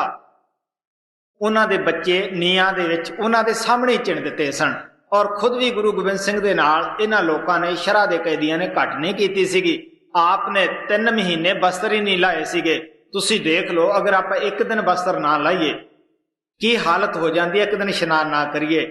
ਉਹ ਤਾਂ ਮਾਲਕ ਦੇ ਪਿਆਰੇ ਸਾਨੂੰ ਇਸ ਦੁਖੀ ਦੁਨੀਆ ਚੋਂ ਕੱਢਣ ਵਾਸਤੇ ਆਉਂਦੇ ਆ, ਲੇਕਿਨ ਅਸੀਂ ਕੀ ਕਰਦੇ ਹਾਂ। ਮਹਾਰਾਜ ਸਾਵਣ ਸਿੰਘ ਕਹਿੰਦੇ ਹੁੰਦੇ ਸੀਗੇ, ਅਸੀਂ ਸੁਸਾਇਟੀਆਂ ਦੇ ਵੱਜੇ ਹੋਏ ਹਾਂ, ਜਿਸ ਤਰ੍ਹਾਂ ਭੇਡਾਂ ਦੇ ਵਾੜੇ ਨੂੰ ਅੱਗ ਲੱਗ ਜਾਵੇ ਔਰ ਲੋਕ ਉਹਨਾਂ ਤੇ ਤਰਸ ਖਾ ਕੇ ਭੇਡਾਂ ਨੂੰ ਬਾਹਰ ਕੱਢਦੇ ਆ ਕਿ ਬਚ ਜਾਣ, ਲੇਕਿਨ ਉਹ ਸੁਸਾਇਟੀ ਦੀਆਂ ਵੱਜੀਆਂ ਹੋਈਆਂ ਉਸੇ ਅੱਗ ਦੇ ਵਿੱਚ ਜਾ ਕੇ ਰਾਖ ਹੋ ਜਾਂਦੀਆਂ ਹੈ। ਇਹੀ ਹਾਲਤ ਸਾਡੀ ਹੈ। ਸੰਤ ਮਹਾਤਮਾ ਸਾਡੇ ਉੱਤੇ ਦਇਆ ਕਰਕੇ ਨਾਮ ਦਾਨ ਬਖਸ਼ਦੇ ਹੈ, ਪ੍ਰਭੂ ਭਗਤੀ ਕਰਵਾਉਂਦੇ ਹੈ, ਭਗਤੀ ਦਾ ਭੇਦ ਦੱਸਦੇ ਹੈ, ਲੇਕਿਨ ਅਸੀਂ ਇਹ ਕਹਿੰਦੇ ਹਾਂ ਕਿ ਇਹ ਠੀਕ ਨਹੀਂ ਗਾ, ਇਸ ਕਰਾਹੇ ਪਾਉਂਦੇ ਹੈ। स्वामी जी महाराज कहते हैं पंडित भेख पेट के मारे वे संतन पर करते तान, हित कर संत उन्हें समझावे वे मानी ने माने आन। महात्मा उन्होंने भी दया करके समझाते हैं, क्यों वो लोग चिकड़ सिटते हैं। बड़ी सोच विचार की गल है। जब संत महात्मा आते हैं, शब्द नाम का होका देंगे है, उन्होंने लोगों के रोजगार के फर्क पै जाता है। इस वास्ते वो जहाज खड़ा कर देंगे है। सो महात्मा सानू प्यार के नाल समझाते हैं। जब असीं ये सारे कहने हैं परमात्मा एक है, परमात्मा दे मिलण दा रस्ता एक है, वो ये शरीर दे अंदर है, तो फिर किसी नाल दुश्मनी की है, किसी नूं भैड़ा असीं की कह सकते हैं। गुरु नानक साहब कहते हैं कि बुरा भला तिचर आखदा जिचर है दो माहे, गुरमुख एक पछाणिया इको माहे समाहे। गुरमुखां ने एक परमात्मा नूं आप दे अंदर प्रगट कीता है, उसे परमात्मा दा संदेश दिंदे है।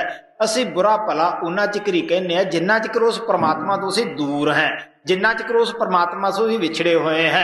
इस वास्ते आप प्यार दे नाल समझाउंदे है कि किहड़ी चीज कीमती चीज नूं खोजना है, गुरु नूं खोजना है। गुरु वो हीरा है कि जिसदा असीं किसी भी लफ्ज नाल धन्नवाद नहीं कर सकदेगे और उसदा असीं शुक्रिया नहीं कर सकदेगे।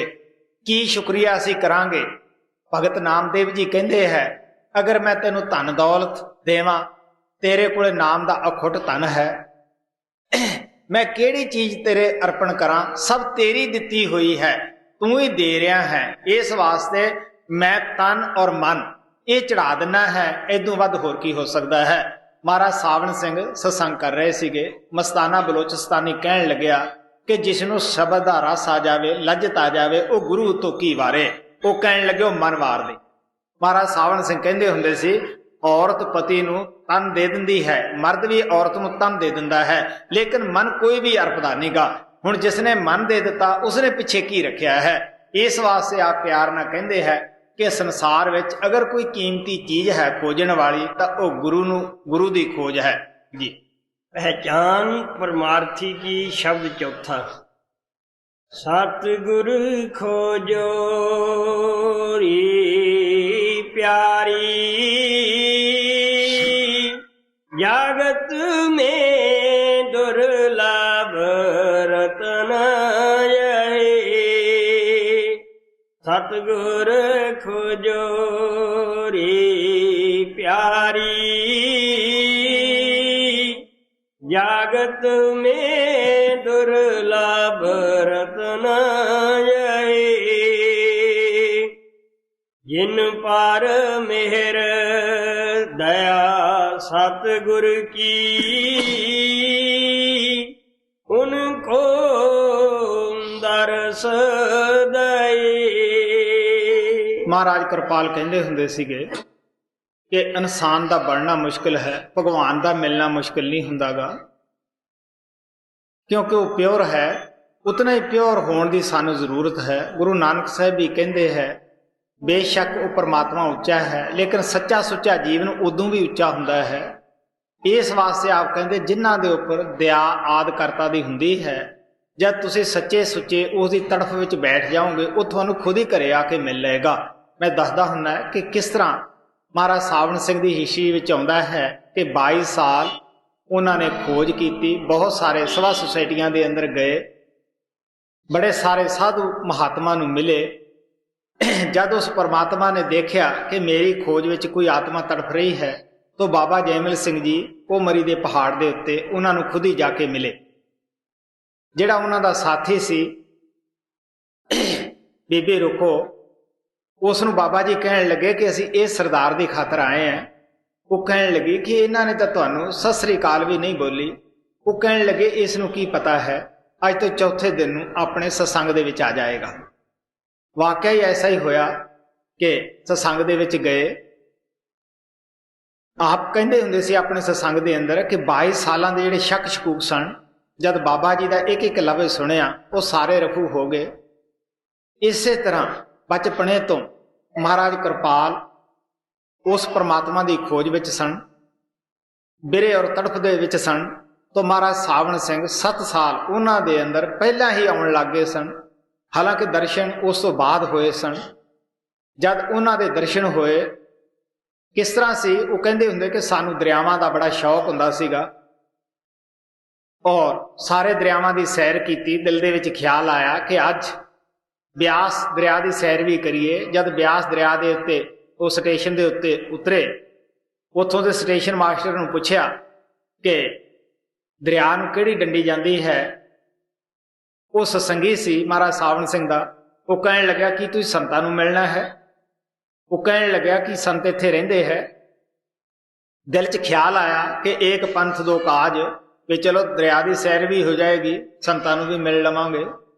जद अगे गए महाराज सावण सिंह नूं देखिया, ख्याल आया कि ये तो उही महात्मा है जिहड़ा 7 साल तो मेरे अंदर आ रहा है। वो कहण लगे कि इन्नी देर क्यों लाई। वो कहण लगे आह ही वक्त जिहड़ा सी मालक की तरफों मुकर्रर सी। इसे तरह मैं बहुत सारे कर्मकांड किए, धूणियां वगैरह तपाइयां, और बहुत सारे बड़े बड़े मठां दे अंदर मैं गया जो हिंदुस्तान के अंदर मशहूर मठ हैं। सब दे कोले मैं गया, सब दे नूं शरधा दे नाल मिलिया, प्यार नाल पुछ की कि मैं इस चीज़ की तलाश दे विच हैं। बाबा बिशन दास ने मैनूं 2 शब्द का भेद दिता होया है। निरा भेद ही नहीं बल्कि प्रैक्टिकल है। जब मैं ये गल दसदा सीगा तो जो मठां दे संचालक सन वो सब चुप हो जाते सन, क्योंकि जब पूरा शिष्य आउंदा है तो पखंडी गुरु जिहड़ा है वो खुद ही भजदा है। उन्हें पता है कि हुण मेरा जिहड़ा पढ़दा है वो चुक्या जाएगा, क्योंकि कुछ ना कुछ मंग रहा है। इस वास्ते जब तसल्ली ना हुई, बैठ गए। मैं 17-18 साल जमीन के अंदर बैठ के अभ्यास किया, पकार की कि अगर कोई इस वेले किसी थां वो किसी बाडी के अंदर किसी पोल दे विच वो कम ताकत करती है कि मेरे वास्ते उम्मीद है कोई मिलने की। वो दयालु कृपाल नूं दिल्ली के अंदर दया उठी। हालांकि मैं उहदे किसी सेवक नूं कदे नहीं मिलिया सी, मैं उहनूं जानदा नहीं सी। वो खुद ही गया, उन्हें आपदा बंदा भेजिया, प्रेमी भेजिया कि महाराज जी तुहानूं मिलना चाहुंदे है। मैं खूह दा डड्डू नहीं सीगा कि मैं इस संत नूं मिलना उसनूं नहीं मिलना। मैं हमेशा ही संतां नूं मिल के खुश हुंदा सीगा, दिल दे विच इज्जत हुंदी सीगी। मैं कहा बई महाराज आउण, संत आउण, मैं मिल के बड़ा खुश होऊंगा। महाराज जी गए। मैं उन्हां ते कोई सवाल नहीं किया, बल्कि प्यार दे नाल कहा कि मैनूं पता नहीं, मेरा दिल दिमाग खाली है, तुहानूं की कवां। वो कहण लगे मेरे पास बहुत आउंदे है, राजे आउंदे है, बड़े बड़े राष्ट्रपतियां तक भी आउंदे है, लेकिन मैं खाली दिमाग दिल देख के तेरे पास आया है। एक सच्चाई है कि उन्हां दी याद दे अंदर बहुत बड़ा सारा एक आश्रम बनाया सी। महाराज सावण सिंह कहते हुंदे कि गुरु छड़दा भी कख नहीं, लैंदा भी कख नहीं गा। सब कुछ देख के खुश होए, मकान देखा, जायदाद देखी, आखिर कहने लगे बई मैं तेन प्यार नाल सलाह दिना है, इस नूं तू छड्ड जा, 16 PS दे विच चलिया जा। हुण तुसीं देख लो कि इट इट करके तुहाडा जिंदगी दा बहुत सारा समान इकट्ठा कीता होवे, जिस नूं तुसीं कदे ना मिले हो, वो तुहानूं आके कहे छड्ड दे। बड़ा मुश्किल है, गल कर लेनी बड़ी आसान हुंदी है। मन दे विच गिरगिराहट आई, दिल दे विच ख्याल आया कि बड़े सालां दा इहदी याद विच बैठा है, हुण इह तां इहदी मर्जी है तैनूं दुख देवे सुख देवे, तेरा पड़दा कज्जे ना कज्जे, ये तो हुण इहदी मर्जी है। उत्थे चुप करके चले गए, कहने लगे जितने भी ये डंगर है लोकां दीयां लड़कियां दे विच तकसीम कर दे, इत्थों कोई भी समान नहीं चुकना। इस वास्ते जब साडे उच्चे भाग हुंदे है, अगर साडे दिल अंदर सच्ची तड़फ है, वो घरे आके ही मिल लैंदा है, उन्होंने टोलण दी लोड़ नहीं, वो आप ही आ जाता है, वो तो जगह भालदा फिरदा है परमात्मा। इस वास्ते आप प्यार दे नाल कहंदे है कि जिन्हां दे उत्ते दया है आद करता भगवान दी, उन्हां नूं जरूर आके दर्शन दिंदा है, उन्हां जरूर तड़फ बुझाउंदा है, उन्हां दी आत्मा नूं जरूर शांति दिंदा है जी। जिन पर मेहर दया सतगुर की, उनको दर्श दए, दर्श पाए सतलोक सिधारी, सतनाम पद कीन सहे। हुण आप कहंदे आ उन्हां दे दर्शन दा की फायदा होया, उन्हां दे मिलाप दा की फायदा होया, वो साडा इश्क जिहड़ा है वो सतनाम दा सचखंड दा बनदे है। इस वास्ते आप कहंदे जो उन्हां ने जुगती दसी, असी मन माया तो आजाद होके, विषय बकारां तो आजाद होके और अपने घर वापस पहुंच गए जी। दर्श पाए सतलोक सिधारी, सतनाम पद कीन सहे, सही नाम पाया सतगुर से, बिन सतगुर सब जीव बहे। हुण संतां महात्मा दी बाणियां दे अंदर सही नाम सच्चा नाम दा जगह जगह जिक्र आउंदा है। इसका मतलब कोई होर भी नाम है, सही नाम जिहड़ा है वो भी है। संत महात्मा सानू वो नाम दसदे है जिहड़ा सही है। ये सोचण विचार की गल है कि जितने साडे अल्लाह अल्लाह वाहिगुरू वाहिगुरू राम राम लफ्ज हैं, ये साडे सारे वर्णात्मक शब्द हैं। ये लिखण पढ़न बोलण विच आउंदे हैं। जो सही नाम है वो बिना लिखिया शब्द है, बिना बोली भाषा है, बिना लिखिया कानून है, वो सब दे अंदर है। महाराज सावण सिंह नूं किसी आदमी ने पूछया कि जी तुहाडा नाम तो सानू दसो वो की है। वो कहने लगे असी हर एक दे अंदर रख दिंदे हैं, वो दसन वाली वस्तु नहीं। एक प्रेमी कहने लग्या जी जब तुसीं नाम दे रहे सीगे, सिमरन दस रहे सीगे, तो फलाना आदमी आके सुन गया तुहाडा सिमरन। वो कहने लगे अगर कुत्ता कपाह के खेत विच लंघ जाए वो सूट नहीं बना सकता गा, अगर झाड़ेगा तो खेत विच ही झाड़ेगा। वो कहते हुंदे नाम तवज्जो है संतां दी, जिसनूं सिमरन दिंदे है तुम ते बिठाउंदे आ, उन्हां दी चार्जिंग उस दे पिछे काम करदी है। इस वास्ते आप प्यार दे नाल समझाउंदे है कि अल्लाह अल्लाह राम राम वाहिगुरू वाहिगुरू जितने भी ये शब्द हैं ये वर्णात्मक हैं, ये लिखण पढ़न बोलण विच आउंदे हैं। इन्हां दी आपां हिस्टरी अगर खोजीए तो सानू पता लगता है कोई 2000 साल पुराना है, कोई 500 साल पुराना है और कोई 1400 साल पुराना है। सानू पता ही है कि मुहम्मद साहब नूं 1400 साल हो गए आया नूं। असी उस परमात्मा नूं उन्हां तों बाद अल्लाह अल्लाह कहण लग पे। इसे तरह 3 युग रामचंद्र जी महाराज नूं हो गए, असी उस परमात्मा नूं राम राम कहण लग पे। गुरु नानक देव जी महाराज नूं 500 साल हो गए है और असी उस परमात्मा नूं वाहिगुरू वाहिगुरू कहने हैं। और इसे तरह स्वामी जी महाराज जिन्हां दी आपां बाणी पढ़ते हैं, इन्हां नूं 100 साल तो कुछ साल उपर होए है। असी उस परमात्मा नूं राधा स्वामी दे नाल याद करते हैं। ਇਹ ਤਾਂ ਸਾਡੇ ਲਿਖਣ ਪੜ੍ਹਨ ਬੋਲਣ ਵਿੱਚ ਆਉਂਦੇ ਹੈ। ਮਹਾਤਮਾ ਸਾਨੂੰ ਦੱਸਦੇ ਆ ਉਹ ਨਾਮ ਜਿਹੜਾ ਹੈ, ਉਹ ਜਿਹੜਾ ਕਲਮਾ ਹੈ, ਉਹ ਲਿਖਣ ਪੜ੍ਹਨ ਬੋਲਣ ਵਿੱਚ ਨਹੀਂ ਆਉਂਦਾਗਾ। ਹਜ਼ਰਤ ਬਾਹੂ ਵੀ ਕਹਿੰਦਾ ਹੈ, ਜਵਾਨੀ ਕਲਮਾ ਹਰ ਕੋਈ ਆਖੇ, ਦਿਲ ਦਾ ਆਖ ਪੜ੍ਹਦਾ ਕੋਈ ਹੂ, ਜਿੱਥੇ ਕਲਮਾ ਦਿਲ ਦਾ ਪੜ੍ਹਦੇ ਉੱਥੇ ਜੇਬਾ ਮਿਲੇ ਨਾ ਢੋਈ ਹੂ। ਹੋਠ ਨਾ ਫਰਕਣ ਜਵਾਨ ਨਾ ਹਿੱਲੇ, ਖਾਸ਼ ਨਵਾਜੀ ਸੋਈ ਹੂ, ਕਲਮਾ ਮੁਰਸ਼ਿਦ ਪੜ੍ਹਾਇਆ ਮੈਨੂੰ ਮੈਂ ਸਦਾ ਸੁਹਾਗਣ ਹੋਈ ਹੂ। ਉਹ ਕਹਿਣ ਲੱਗੇ ਉਹ ਕਲਮਾ ਗੁਰੂ ਤੋਂ ਮਿਲਦਾ ਹੈ, ਹੋਠ ਫਰਕਦੇ ਨਹੀਂ, ਜਵਾਨ ਹਿਲਦੀ ਨਹੀਂ, ਅੱਖਾਂ ਜਿਹੜੀਆਂ ਹੈ ਜਿੱਥੇ ਹੈ ਉੱਥੇ ਟਿਕ ਟਿਕੀ ਲੱਗੀ ਰਹਿ ਜਾਂਦੀ ਹੈ। ਇਸ ਵਾਸਤੇ ਆਪ ਇਹ ਸੋਚਦੇ ਹੈ ਕਿ ਪਤਾ ਨਹੀਂ ਹੁਣ ਜਿਸਮ ਹੈ ਜਾਂ ਨਹੀਂ ਹੈ। ਉਹ ਪ੍ਰੇਮੀ ਦੇ ਅੰਦਰ ਪਰਮਾਤਮਾ ਜਿਹੜਾ ਹੈ ਉਹ ਜਾਗ ਪੈਂਦਾ ਹੈ, ਉਹ ਆਪਣੇ ਆਪ ਨੂੰ ਖਤਮ ਕਰ ਪੈਂਦਾ ਹੈ। ਉਹਦੇ ਅੰਦਰ ਫਿਰ ਪਰਮਾਤਮਾ ਹੀ ਬੋਲਦਾ ਹੈ, ਕਿਉਂਕਿ ਆਪਣਾ ਆਪ ਤਾਂ ਉਸਨੇ ਖਤਮ ਕਰ ਦਿੱਤਾ, ਛੱਡ ਦਿੱਤਾ ਹੈ। ਆਪ ਛੋੜ ਗੁਰ ਮਾਹੇ ਸਮਾਵੇ, ਆਪਣੇ ਆਪ ਨੂੰ ਛੱਡ ਕੇ ਗੁਰੂ ਵਿੱਚ ਜਾ ਸਮਾਉਂਦਾ ਹੈ। ਇਸ ਵਾਸਤੇ ਆਪ ਪਿਆਰ ਦੇ ਨਾਲ ਸਮਝਾਉਂਦੇ ਆ, ਗੁਰੂ ਨੂੰ ਮਿਲਣ ਦਾ ਕੀ ਫਾਇਦਾ ਹੋਇਆ। ਉਸਨੇ ਸਾਨੂੰ ਉਹ ਨਾਮ ਦਿੱਤਾ ਜੋ ਸੱਚਖੰਡ ਤੋਂ ਉੱਠਦਾ ਹੈ ਔਰ ਸਾਡੇ ਮੱਥੇ ਦੇ ਪਿੱਛੇ ਧੁਨਕਾਰਾਂ ਦਿੰਦਾ ਹੈ, ਜਿਸ ਨੂੰ ਗੁਰੂ ਨਾਨਕ ਦੇਵ ਜੀ ਮਹਾਰਾਜ ਰੱਬੀ ਬਾਣੀ, ਧੁਰ ਕੇ ਬਾਣੀ, ਸੱਚੀ ਬਾਣੀ ਕਰਕੇ ਬਿਆਨ ਕਰਦੇ ਹੈ। ਔਰ ਇਸੇ ਤਰ੍ਹਾਂ ਮੁਸਲਮਾਨ ਫਕੀਰ ਉਸ ਨੂੰ ਕਲਮਾ ਬਾਂਗੇ ਅਸਮਾਨੀ, ਕਿ ਅਸਮਾਨ ਚੋਂ ਆਵਾਜ਼ ਆ ਰਹੀ ਹੈ। ਹਿੰਦੂ ਮਹਾਤਮਾ ਉਸ ਨੂੰ ਆਕਾਸ਼ ਬਾਣੀ, ਰਾਮ ਨਾਮ, ਰਾਮ ਧੁਨ ਕਰਕੇ ਬਿਆਨ ਕਰਦੇ ਹੈ। ਸੋ ਮਹਾਤਮਾ ਦਾ ਲਫ਼ਜ਼ਾਂ ਦੇ ਨਾਲ ਕੋਈ ਵੀ ਬਹਿਸ ਮੁਆਸਾ ਨਹੀਂ ਮਹਾਤਮਾ ਕਰਦੇਗੇ। ਉਹ ਤਾਂ ਸਾਨੂੰ ਅਸਲੀਅਤ ਸਮਝਾਉਂਦੇ ਆ ਕਿ ਮੁਕਤੀ ਜੋ ਹੈ ਉਹ ਸ਼ਬਦ ਨਾਮ ਦੇ ਵਿੱਚ ਹੈ, ਔਰ ਉਹ ਸ਼ਬਦ ਲਿਖਣ ਪੜ੍ਹਨ ਬੋਲਣ ਵਾਲਾ ਨਹੀਂਗਾ। ਉਹ ਤਾਂ ਪਰਮਾਤਮਾ ਦੀ ਆਵਾਜ਼ ਹੈ ਜੋ ਸਾਡੇ ਸਭ ਦੇ ਅੰਦਰ ਹੀ ਪਰਮਾਤਮਾ ਨੇ ਰੱਖੀ ਹੋਈ ਹੈ। ਉਹ ਪਰਮਾਤਮਾ ਜੋਤ ਰੂਪ ਨਾਦ ਰੂਪ ਹੋ ਕੇ ਹਰ ਇੱਕ ਦੇ ਅੰਦਰ ਵਿਰਾਜਮਾਨ ਹੈ, ਜਿਸ ਦਾ ਗੁਰੂ ਨਾਨਕ ਸਾਹਿਬ ਜ਼ਿਕਰ ਕਰਦੇ ਹੈ, ਅੰਤਰ ਜੋਤ ਨਿਰੰਤਰ ਬਾਣੀ। ਤੁਹਾਡੇ ਸਭ ਦੇ ਅੰਦਰ ਇੱਥੇ ਜੋਤ ਜਗ ਰਹੀ ਹੈ, ਔਰ ਉਹ ਜੋਤ ਦੇ ਅੰਦਰ ਆਵਾਜ਼ ਪੈਦਾ ਹੋ ਰਹੀ ਹੈ, ਜਿਸ ਨੂੰ ਗੁਰੂ ਨਾਨਕ ਸਾਹਿਬ ਬਾਣੀ ਕਰਕੇ ਬਿਆਨ ਕਰਦੇ ਹੈ। ਉਸੇ ਨੂੰ ਗੁਰੂ ਨਾਨਕ ਸਾਹਿਬ ਕਹਿੰਦੇ, ਆਵੋ ਸਿੱਖ ਸਤਿਗੁਰੂ ਕੇ ਪਿਆਰਿਓ, ਗਾਵੋ ਸੱਚੀ ਬਾਣੀ।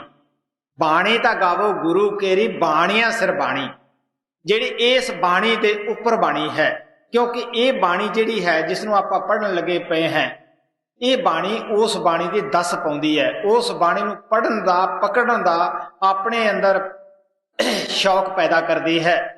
ਉਹ ਬਾਣੀ ਸਾਡੀ ਮੰਜ਼ਿਲ ਹੈ, ਇਹ ਸਾਡੀ ਸੜਕ ਹੈ ਕਿ ਇਸ ਬਾਣੀ ਨੂੰ ਅਸੀਂ ਸੋਚ ਸਮਝ ਕੇ ਪੜ੍ਹ ਕੇ ਹੀ ਉਸ ਬਾਣੀ ਨੂੰ ਅਸੀਂ ਜਾ ਕੇ ਫੜ ਸਕਦੇ ਹਾਂ। ਉਹ ਬਾਣੀ ਲਿਖਣ ਪੜ੍ਹਨ ਬੋਲਣ ਵਿੱਚ ਨਹੀਂ ਆਉਂਦੀਗੀ। ਗੁਰੂ ਨਾਨਕ ਸਾਹਿਬ ਨੇ ਜਗ੍ਹਾ ਜਗ੍ਹਾ ਲਿਖਿਆ ਹੈ, ਘਟ ਅੰਤਰੇ ਸੱਚੀ ਬਾਣੀ। ਉਹ ਤੁਹਾਡੇ ਸਾਰਿਆਂ ਦੇ ਘਟ ਦੇ ਅੰਦਰ ਸਮਾਈ ਹੋਈ ਹੈ। ਇਸ ਵਾਸਤੇ ਆਪ ਕਹਿੰਦੇ, ਪੂਰੇ ਗੁਰ ਕੀ ਬਾਣੀ ਸਭ ਮਹਿ ਸਮਾਣੀ, ਆਪ ਸੁਣੀ ਤਾਂ ਆਪ ਵਖਾਣੀ। ਉਹ ਬਾਣੀ ਦਾ ਜਿਹੜੇ ਮਹਾਤਮਾ ਜ਼ਿਕਰ ਕਰਦੇ ਆ, ਉਹ ਖੁਦ ਉਸ ਬਾਣੀ ਨੂੰ ਦਿਨ ਰਾਤ ਸੁਣ ਲੱਗੇ ਪਏ ਹੈ, ਔਰ ਸਾਨੂੰ ਵੀ ਉਸ ਬਾਣੀ ਨੂੰ ਸੁਣਨ ਵਾਸਤੇ ਉਪਦੇਸ਼ ਕਰਦੇ ਹੈ। ਉਸ ਨੂੰ ਕਿਸੇ ਮਹਾਤਮਾ ਨੇ ਸ਼ਬਦ ਕਹਿਤਾ, ਕਿਸੇ ਨੇ ਨਾਮ ਕਹਿਤਾ, ਕਿਸੇ ਨੇ ਰੱਬੀ ਬਾਣੀ ਜਾਂ ਕਲਮਾ ਕਹਿ ਦਿੱਤਾ। ਇਸ ਵਾਸਤੇ ਸਵਾਲ ਤਾਂ ਉਹ ਚੀਜ਼ ਦਾ ਹੈ। ਮਹਾਰਾਜ ਸਾਵਣ ਸਿੰਘ ਕਹਿੰਦੇ ਹੁੰਦੇ ਸੀਗੇ, ਕੋਈ ਲੱਠ ਕਹਿ ਦਿੰਦਾ ਹੈ, ਕੋਈ ਡੰਡਾ ਕਹਿ ਦਿੰਦਾ ਹੈ, ਚੀਜ਼ ਕੋਈ ਹੈ। ਇਸ ਵਾਸਤੇ ਆਪ ਪਿਆਰ ਨਾਲ ਸਮਝਾਉਂਦੇ ਆ, ਗੁਰੂ ਦੇ ਮਿਲਣ ਦਾ ਇਹ ਫਾਇਦਾ ਹੋਇਆ, ਸਾਨੂੰ ਉਹ ਨਾਮ ਮਿਲ ਗਿਆ ਜਿਹਦੇ ਨਾਲ ਅਸੀਂ ਮਾਲਕ ਦੇ ਦਰਬਾਰ ਪਹੁੰਚ ਜਾਂਦੇ ਹਾਂ ਜੀ।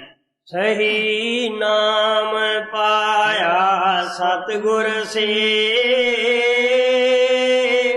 ਬਿਨ ਸਤਿਗੁਰ ਸਭ ਜੀਵ ਬਹੇ। ਜੀਵ ਪੜੇ 84 ਭਰਮੇ, ਖਾਨ ਪਾਨ ਮਦ ਮਾਨ ਲਏ। ਹੁਣ ਸਵਾਮੀ ਜੀ ਮਹਾਰਾਜ ਪਹਿਲਾਂ ਸਾਨੂੰ ਗੁਰੂ ਦੇ ਮੁਤਲਕ, ਗੁਰੂ ਮਤ ਦੇ ਮੁਤਲਕ ਸਮਝਾਇਆ ਹੈ। ਹੁਣ ਜੋ ਕੰਮ ਅਸੀਂ ਜੀਵ ਕਰਦੇ ਹਾਂ ਔਰ 84 ਦੇ ਵਿੱਚ ਚਲੇ ਜਾਂਦੇ ਹਾਂ, ਉਹਨਾਂ ਕਰਮਾਂ ਦਾ ਜ਼ਿਕਰ ਕਰਦੇ ਹੈ ਕਿ ਅਸੀਂ 84 ਦੇ ਵਿੱਚ ਕਿਉਂ ਜਾਂਦੇ ਹਾਂ। ਜਾਂ ਤਾਂ ਅਸੀਂ ਅੱਛੇ ਅੱਛੇ ਖਾਣਿਆਂ ਤੇ ਜਾਂਦੇ ਹਾਂ, ਇੱਥੋਂ ਤੱਕ ਕਿ ਸ਼ਾਕਾਹਾਰੀ ਖਾਣਾ ਖਾਣੋਂ ਹੀ ਹਟ ਜਾਂਦੇ ਹਾਂ। ਕਿਸ ਤਰ੍ਹਾਂ ਦੂਸਰੇ ਦਾ ਗਲਾ ਕੱਟ ਕੇ ਆਪਣੀ ਪੂਰਤੀ ਕਰਦੇ ਹਾਂ। ਸਾਨੂੰ ਪਤਾ ਹੈ ਜਿਸ ਦਾ ਅਸੀਂ ਗਲਾ ਕੱਟਾਂਗੇ ਉਹ ਸਾਡਾ ਜ਼ਰੂਰ ਕੱਟੇਗਾ। ਕਬੀਰ ਸਾਹਿਬ ਕਹਿੰਦੇ ਹੈ, ਕੋਈ ਮੂਰਖ ਹੀ ਹੈ ਜਿਹੜਾ ਜੀਵ ਦੇ ਮਗਰ ਲੱਗ ਕੇ ਆਪਣਾ ਗਲਾ ਫੇਰ ਕਟਾਏਗਾ। ਮਹਾਤਮਾ ਸਾਨੂੰ ਦੱਸਦੇ ਆ, ਅਗਰ ਮਾਸ ਖਾਣਾ ਹੈ, ਛੁਰੀ ਪਾਸ ਰੱਖੋ, ਆਪਣਾ ਜਿਸਮ ਕੱਟ ਕੇ ਦੇਖੋ, ਅਗਰ ਤੁਹਾਡੇ ਦਰਦ ਹੁੰਦਾ ਹੈ ਤਾਂ ਉਸ ਦੇ ਵੀ ਜ਼ਰੂਰ ਦਰਦ ਹੁੰਦਾ ਹੋਏਗਾ। ਭਾਈ ਗੁਰਦਾਸ ਜੀ ਕਹਿੰਦੇ ਹੈ ਕਿ ਬੱਕਰੀ ਜਿਹੜੀ ਹੈ ਉਹ ਅੱਕ ਟੱਕ ਪੱਤ ਪਰਾਲ ਖਾਂਦੀ ਹੈ, ਅਸੀਂ ਉਸ ਦੀ ਪੁੱਠੀ ਕਰਕੇ ਖਲ ਲਾ ਦਿੰਦੇ ਹੈ। ਜਦ ਅੱਕ ਟੱਕ ਪੱਤ ਪਰਾਲ ਖਾਣ ਵਾਲੀ ਦੀ ਕਾਲ ਦੀ ਨਗਰੀ ਵਿੱਚ ਪੁੱਠੀ ਕਰਕੇ ਖਲ ਲਾਈ ਜਾਂਦੀ ਹੈ, ਤਾਂ ਬੱਕਰੀ ਕਹਿੰਦੀ ਹੈ ਜਿਹੜੇ ਮੈਨੂੰ ਖਾਣਗੇ ਉਹਨਾਂ ਦਾ ਕੀ ਹਾਲ ਹੋਏਗਾ। ਹੱਸ ਹੱਸ ਬੋਲੇ ਕੋਹੀ ਦੀ, ਖਾਂਦੇ ਅੱਕ ਹਾਲੇ ਹੋਇਆ। ਉਹ ਹੱਸ ਹੱਸ ਕੇ ਬੋਲਦੀ ਹੈ, ਵੇਖ ਕਿਸੇ ਅੱਕ ਖਾਧਾ ਸਾਡੀ ਹਾਲਤ ਹੋਈ ਹੈ, ਜਿਹੜੇ ਸਾਨੂੰ ਖਾਣਗੇ ਉਹਨਾਂ ਦੀ ਕੀ ਹਾਲਤ ਹੋਈ। ਤਾਂ ਸਵਾਮੀ ਜੀ ਮਹਾਰਾਜ ਕਹਿੰਦੇ ਆ ਐਸੇ ਕਰਮ ਜਿਹੜੇ ਜੀਵ ਕਰਦੇ ਹੈ, ਖਾਨ ਪਾਨ ਮਦ ਮਾਨ ਲਈ, ਸ਼ਰਾਬ ਪਿੱਛੇ ਕਿ ਖਾਣਾ ਹਜਮ ਨਹੀਂ ਹੁੰਦਾਗਾ, ਸ਼ਰਾਬ ਪੀਏ ਫਿਰ ਠੀਕ ਹੋਏਗਾ, ਦੁਨੀਆ ਦੀ ਗਮੀ ਭੁੱਲੀ ਜਾਂਦੀ ਹੈ। ਗੁਰੂ ਨਾਨਕ ਦੇ ਪਾਸ ਬਾਬਰ ਬਾਦਸ਼ਾਹ ਆਇਆ, ਬਾਬਰ ਨੂੰ ਆਦਤ ਸੀ, ਸ਼ਰਾਬ ਪੀਂਦਾ ਸੀ, ਭੰਗ ਪੀਂਦਾ ਸੀਗਾ, ਔਰ ਜਦ ਉਹਨਾਂ ਦੇ ਉਹ ਪੇਸ਼ ਭੰਗ ਕਰਨ ਲੱਗਿਆ ਤਾਂ ਗੁਰੂ ਨਾਨਕ ਸਾਹਿਬ ਕਹਿਣ ਲੱਗੇ, ਦੇਖ ਵੀ ਬਾਬਰ, ਉਸ ਫੀਮ ਅਭੰਗ ਉਤਰ ਜਾਏ ਪ੍ਰਪਾਤ, ਇਹ ਸਾਰੇ ਨਸ਼ੇ ਆਰਜੀ ਹਨ, 2-4 ਘੰਟਿਆਂ ਨੂੰ ਇਹਨਾਂ ਦਾ ਨਸ਼ਾ ਟੁੱਟ ਜਾਂਦਾ ਹੈ। ਨਾਮ ਖੁਮਾਰੀ ਨਾਨਕਾ ਚੜੀ ਰਹੇ ਦਿਨ ਰਾਤ, ਸਾਨੂੰ ਉਸ ਅਕਾਲ ਪੁਰਖ ਗੁਰੂ ਨੇ ਨਾਮ ਦੀ ਖੁਮਾਰੀ ਬਖਸ਼ੀ ਹੈ, ਨਾ ਉਹ ਦਿਨੇ ਉਤਰਦੀ ਹੈ ਨਾ ਰਾਤ ਨੂੰ ਉਤਰਦੀ ਹੈ। ਔਰ ਕਿਉਂ ਨਾ ਚੰਗਾ ਹੋਵੇ, ਤੈਨੂੰ ਵੀ ਅਸੀਂ ਇਹੀ ਕਹਿੰਦੇ ਹਾਂ, ਤੂੰ ਵੀ ਨਾਮ ਦੀ ਮਸਤੀ ਨੂੰ ਹਾਸਲ ਕਰ, ਤੇਰਾ ਵੀ ਉਸ ਵਿੱਚ ਫਾਇਦਾ ਹੈ। ਇਸ ਵਾਸਤੇ ਆਪ ਕਹਿੰਦੇ ਆ, ਅਸੀਂ ਆਮ ਤੌਰ ਦੇ ਉੱਤੇ ਲੋਕ ਮਾਨ ਵਡਿਆਈ ਦੇ ਨੰਬਰਦਾਰੀ ਦੇ ਭੁੱਖੇ ਹੁੰਦੇ ਹੈ। ਜਿੱਥੇ ਸਾਡੀ ਵਾਹ ਵਾਹ ਹੁੰਦੀ ਹੈ, ਲੋਕ ਸਾਡਾ ਜਲੂਸ ਕੱਢਦੇ ਹੈ, ਫੁੱਲਾਂ ਦੇ ਹਾਰ ਗਲਾਂ ਵਿੱਚ ਪਾਉਂਦੇ ਹੈ, ਅਸੀਂ ਉੱਥੇ ਵਲ ਫੇਰ ਕਰਕੇ ਵੀ ਚਲੇ ਜਾਂਦੇ ਹਾਂ, ਮੂਹਰੇ ਗਲ ਕਰ ਦਿੰਦੇ ਹਾਂ ਕਿ ਸਾਡੇ ਹਾਰ ਗਲ ਵਿੱਚ ਪਾਓ। ਔਰ ਮਹਾਤਮਾ ਦੇ ਦਰਬਾਰ ਵਿੱਚ ਅਸੀਂ ਕਿਉਂ ਨਹੀਂ ਜਾਂਦੇਗੇ। ਬੜੀ ਸੋਚਣ ਵਾਲੀ ਗੱਲ ਹੁੰਦੀ ਹੈ, ਕਿਉਂਕਿ ਸੰਤਾਂ ਮਹਾਤਮਾ ਦੀ ਤਾਂ ਨਜ਼ਰ ਜਿਹੜੀ ਹੈ ਉਹ ਆਤਮਾ ਦੇ ਉੱਪਰ ਹੁੰਦੀ ਹੈ। ਉਹਨਾਂ ਦੀ ਨਜ਼ਰ ਇੱਕ ਦੇ ਵਿੱਚ ਅਮੀਰ ਵੀ ਉਹੋ ਜਿਹਾ, ਗਰੀਬ ਵੀ ਉਹੋ ਜਿਹਾ ਹੈ, ਉਹਨਾਂ ਨੂੰ ਪੜ੍ਹਿਆ ਲਿਖਿਆ ਵੀ ਉਹੋ ਜਿਹਾ, ਅਨਪੜ੍ਹ ਵੀ ਉਹੋ ਜਿਹਾ। ਉਹਨਾਂ ਦੀ ਜਿੰਨੀ ਇੱਕ ਮਰਦ ਦੀ ਇੱਜ਼ਤ ਆ, ਉਨੀ ਇੱਕ ਔਰਤ ਦੀ ਉਹਨਾਂ ਦੇ ਦਿਲ ਵਿੱਚ ਇੱਜ਼ਤ ਹੈ, ਕਿਉਂਕਿ ਉਹਨਾਂ ਦੀ ਨਜ਼ਰ ਆਤਮਾ ਦੇ ਉੱਪਰ ਹੁੰਦੀ ਹੈ। ਇਸ ਵਾਸਤੇ ਜਦੋਂ ਸਾਡਾ ਉਹ ਆਦਰ ਮਾਨ ਨਹੀਂ ਕਰਦੇਗੇ, ਅਸੀਂ ਉੱਥੇ ਜਾਣਾ ਛੱਡ ਦਿੰਦੇ ਹਾਂ। ਇਸ ਵਾਸਤੇ ਸਵਾਮੀ ਜੀ ਮਹਾਰਾਜ ਕਹਿੰਦੇ ਆ ਕਿ ਅਸੀਂ 84 ਦੇ ਵਿੱਚ ਕਿਉਂ ਜਾਂਦੇ ਹਾਂ, ਸਿਰਫ ਖਾਣ ਪਾਨ ਮਦ ਮਾਨ ਲਈ ਜੀ। ਜੀਵ ਪੜੇ 84 ਭਰਮੇ, ਖਾਨ ਪਾਨ ਮਦ ਮਾਨ ਲਏ, ਮਾਨ ਮਨੀ ਕਾ ਰੋਗ ਪਸਰਿਆ, ਬੜੇ ਬਨੇ ਜਿਨ ਮਾਰ ਸਹੇ। ਹੁਣ ਆਪ ਪਿਆਰ ਦੇ ਨਾਲ ਸਮਝਾਉਂਦੇ ਆ ਕਿ ਇਸ ਮੰਡਲ ਦੇ ਉੱਤੇ ਜੀਵਾਂ ਨੂੰ ਇੱਕ ਕਿਸਮ ਦਾ ਰੋਗ ਲੱਗਿਆ ਹੋਇਆ ਹੈ ਮਾਨ ਨੂੰ ਪ੍ਰਾਪਤ ਕਰਨ ਦਾ। ਉਹ ਕਹਿੰਦੇ ਤੁਸੀਂ ਅੱਖਾਂ ਦੇ ਨਾਲ ਦੇਖ ਲਓ, ਅਸੀਂ ਰੋਜ਼ ਹੀ ਰੇਡੀਓ ਸੁਣਦੇ ਹਾਂ ਕਿਸ ਤਰ੍ਹਾਂ ਦੀਆਂ ਘਟਨਾ ਵਾਪਰਦੀਆਂ ਹੈ। ਅੱਜ ਲੋਕ ਸਾਡਾ ਜਲੂਸ ਕੱਢਦੇ ਹੈ, ਫੁੱਲਾਂ ਦੇ ਹਾਰ ਪਾਉਂਦੇ ਹੈ, ਸਾਡੀਆਂ ਪਿਕਚਰਾਂ ਜਿਹੜੀਆਂ ਹੈ ਉਹ ਅਖਬਾਰਾਂ ਦੇ ਵਿੱਚ ਛਾਪਦੇ ਹੈ। ਮਨ ਸਾਡਾ ਫੁੱਲਿਆ ਨਹੀਂ ਸਮਾਉਂਦਾ ਕਿ ਸਾਡੇ ਅੰਦਰ ਕੋਈ ਗੁਣ ਹੈ ਜਿਹੜਾ ਸਾਡਾ ਇਤਨਾ ਆਦਰ ਔਰ ਮਾਨ ਹੁੰਦਾ ਹੈ। ਜਦ ਦੂਸਰੇ ਕਿਸੇ ਪਾਰਟੀ ਦਾ ਜ਼ੋਰ ਪੈ ਜਾਂਦਾ ਹੈ, ਉਹੀ ਲੋਕ ਅਖਬਾਰਾਂ ਦੇ ਅੰਦਰ ਬੇਇੱਜ਼ਤੀ ਕਰਨਾ ਸ਼ੁਰੂ ਕਰ ਦਿੰਦੇ ਹੈ। ਉਹੀ ਜਿੱਥੇ ਫੁੱਲਾਂ ਦੇ ਹਾਰ ਪੈਂਦੇ ਹੈ, ਛਿੱਤਰਾਂ ਦਾ ਹਾਰ ਪਾਉਣਾ ਸ਼ੁਰੂ ਕਰ ਦਿੰਦੇ ਹੈ, ਔਰ ਜਗ੍ਹਾ ਜਗ੍ਹਾ ਜਾ ਕੇ ਭੰਡੀ ਪ੍ਰਚਾਰ ਕਰਨਾ ਸ਼ੁਰੂ ਕਰ ਦਿੰਦੇ ਹੈ। ਇਸ ਵਾਸਤੇ ਦੁਨੀਆ ਜਿਹੜੀ ਹੈ ਨਾ ਤਾਂ ਮਾਨ ਦੇਣ ਲੱਗੀ ਇਹ ਕੋਈ ਚਿਰ ਲਾਉਂਦੀ ਹੈ, ਨਾ ਮਾਨ ਵਡਿਆਈ ਨੂੰ ਖੋਹਣ ਲੱਗੀ ਕੋਈ ਚਿਰ ਲਾਉਂਦੀ ਹੈ। ਸੋ ਸੰਤ ਮਹਾਤਮਾ ਪਿਆਰੇ ਉਸ ਪਰਮਾਤਮਾ ਦੇ ਆ ਕੇ ਉਹਨਾਂ ਨੂੰ ਇਹ ਰੋਗ ਨਹੀਂ ਲੱਗਿਆ ਹੁੰਦਾਗਾ। ਸਾਡੇ ਸਤਿਗੁਰੂ ਮਹਾਰਾਜ ਜੀ ਕਿਰਪਾਲ ਜਿਸ ਵੇਲੇ ਗੰਗਾ ਨਗਰ ਗਏ, ਉਸ ਟਾਈਮ ਦੇ ਉੱਤੇ ਕਿਉਂਕਿ ਮੇਰਾ ਉੱਥੇ ਅੱਛਾ ਲੋਕਾਂ ਦੇ ਨਾਲ ਮੇਲ ਜੋਲ ਸੀਗਾ, ਸਭ ਨੂੰ ਪਤਾ ਲੱਗਿਆ ਅਫਸਰਾਂ ਨੂੰ ਕਿ ਸੰਤ ਜੀ ਦਾ ਗੁਰੂ ਆਇਆ ਹੈ, ਆਪਾਂ ਵੀ ਚੱਲੀਏ ਆਦਰ ਮਾਨ ਕਰੀਏ। ਉਹ ਕੁਝ ਲੋਕ ਹਾਰ ਲੈ ਕੇ ਆਏ। ਮਹਾਰਾਜ ਜੀ ਉੱਠੇ ਆਪਣੀ ਕੁਰਸੀ ਦੇ ਉੱਤੋਂ, ਉਹਨਾਂ ਨੇ ਉਹਨਾਂ ਦਾ ਫੁੱਲ ਤੋੜ ਕੇ ਉਹਨਾਂ ਦੇ ਉੱਤੇ ਫੁੱਲ ਸਿੱਟ ਦਿੱਤੇ, ਉਹਨਾਂ ਤੋਂ ਹਾਰ ਫੜ ਕੇ ਉਹਨਾਂ ਦੇ ਗਲ ਵਿੱਚ ਪਾ ਦਿੱਤੇ। ਕਹਿਣ ਲੱਗੇ ਦੇਖੋ ਬਈ ਤੁਸੀਂ ਮੇਰਾ ਆਦਰ ਕਰਨ ਆਏ ਹੋ ਨਾ, ਮਾਨ ਕਰਨ ਆਏ ਹੋ, ਤੇ ਮੇਰਾ ਵੀ ਫਰਜ਼ ਬਣਦਾ ਹੈ ਕਿ ਮੈਂ ਤੁਹਾਡਾ ਆਦਰ ਮਾਨ ਕਰਾਂ। ਕਿਉਂਕਿ ਸੰਤ ਮਹਾਤਮਾ ਇੱਥੋਂ ਦੇ ਮਾਨ ਵਡਿਆਈ ਨੂੰ ਉਹ ਕੌਡੀ ਤੇ ਖਰੀਦਣ ਵਾਸਤੇ ਵੀ ਤਿਆਰ ਨਹੀਂ ਹੁੰਦੇਗੇ। ਉਹਨਾਂ ਨੂੰ ਪਤਾ ਹੈ, ਗੁਰੂ ਨਾਨਕ ਸਾਹਿਬ ਕਹਿੰਦੇ ਲੋਗਨ ਕੀ ਵਡਿਆਈਆਂ ਬਸ ਸੰਤਰ ਜਾਲੋ, ਉਹ ਕਹਿੰਦੇ ਕਿ ਇਸ ਦੀਆਂ ਵਡਿਆਈਆਂ ਜਿਹੜੀਆਂ ਦੁਨੀਆਦਾਰਾਂ ਦੀਆਂ ਹੈ ਇਹਨਾਂ ਨੂੰ ਅੱਗ ਦੇ ਵਿੱਚ ਫੇਂਕ ਦਿਓ, ਇਹਨਾਂ ਨੇ ਤੁਹਾਡੇ ਨਾਲ ਨਹੀਂ ਜਾਣਾ। ਬਲਕਿ ਜਦੋਂ ਸਾਡੀਆਂ ਲੋਕ ਵਾਹ ਵਾਹ ਵਾਹ ਕਰਦੇ ਆ, ਮਨ ਅੰਦਰ ਹੰਕਾਰ ਆ ਜਾਂਦਾ ਹੈ, ਹੰਕਾਰਿਆ ਸੋ ਮਾਰਿਆ। ਇਸ ਵਾਸਤੇ ਆ ਪਿਆਰ ਦੇ ਨਾਲ ਸਮਝਾਉਂਦੇ ਹੈ ਕਿ ਬੜੇ ਬੜੇ ਤਨ ਮਾਰ ਸਹੀ। ਜੋ ਆਦਮੀ ਅਸੀਂ ਦੇਖੀ ਜਾਂਦੇ ਹਕੂਮਤਾਂ ਦੀ ਕੀ ਹਾਲਤ ਹੁੰਦੀ ਹੈ, ਕਿਸ ਤਰ੍ਹਾਂ ਦੂਸਰੀ ਪਾਰਟੀ ਦਾ ਜ਼ੋਰ ਪੈ ਜਾਂਦਾ ਹੈ, ਉਹਨਾਂ ਵਿਚਾਰਿਆਂ ਨੂੰ ਗੋਲੀਆਂ ਦੇ ਨਿਸ਼ਾਨਾ ਤੱਕ ਵੀ ਬਣਨਾ ਪੈਂਦਾ ਹੈ। ਕਿਉਂ ਬਈ? ਕਿ ਉਹ ਰੋਗ ਲੱਗਿਆ ਸੀਗਾ, ਆਖਰ ਉਹਨਾਂ ਨੇ ਰੋਗ ਨੇ ਉਹਨਾਂ ਦੀ ਜਾਨ ਲੈ ਲਈ। ਸੋ ਮਹਾਤਮਾ ਸਾਨੂੰ ਪਿਆਰ ਦੇ ਨਾਲ ਸਮਝਾਉਂਦੇ ਹੈ ਕਿ ਇਹ ਸਾਡਾ ਇਸ ਮੰਡਲ ਦਾ ਰੋਗ ਹੈ। ਔਰ ਸੰਤ ਮਹਾਤਮਾ ਸਾਨੂੰ ਦੱਸਦੇ ਹੈ ਕਿ ਨਾ ਤਾਂ ਇੱਥੋਂ ਦੀ ਨਿੰਦਿਆ ਨਾਲ ਜਾਣੀ ਹੈ, ਨਾ ਇੱਥੋਂ ਦੀ ਵਡਿਆਈ ਨਾਲ ਜਾਣੀ ਹੈ। ਵਡਿਆਈ ਉਸ ਪਰਮਾਤਮਾ ਦੀ ਹਾਸਲ ਕਰੋ ਜਿਹੜਾ ਤੁਹਾਨੂੰ ਦੇ ਕੇ ਮੁੜ ਕੇ ਖੋਵੇ ਨਾ ਜੀ।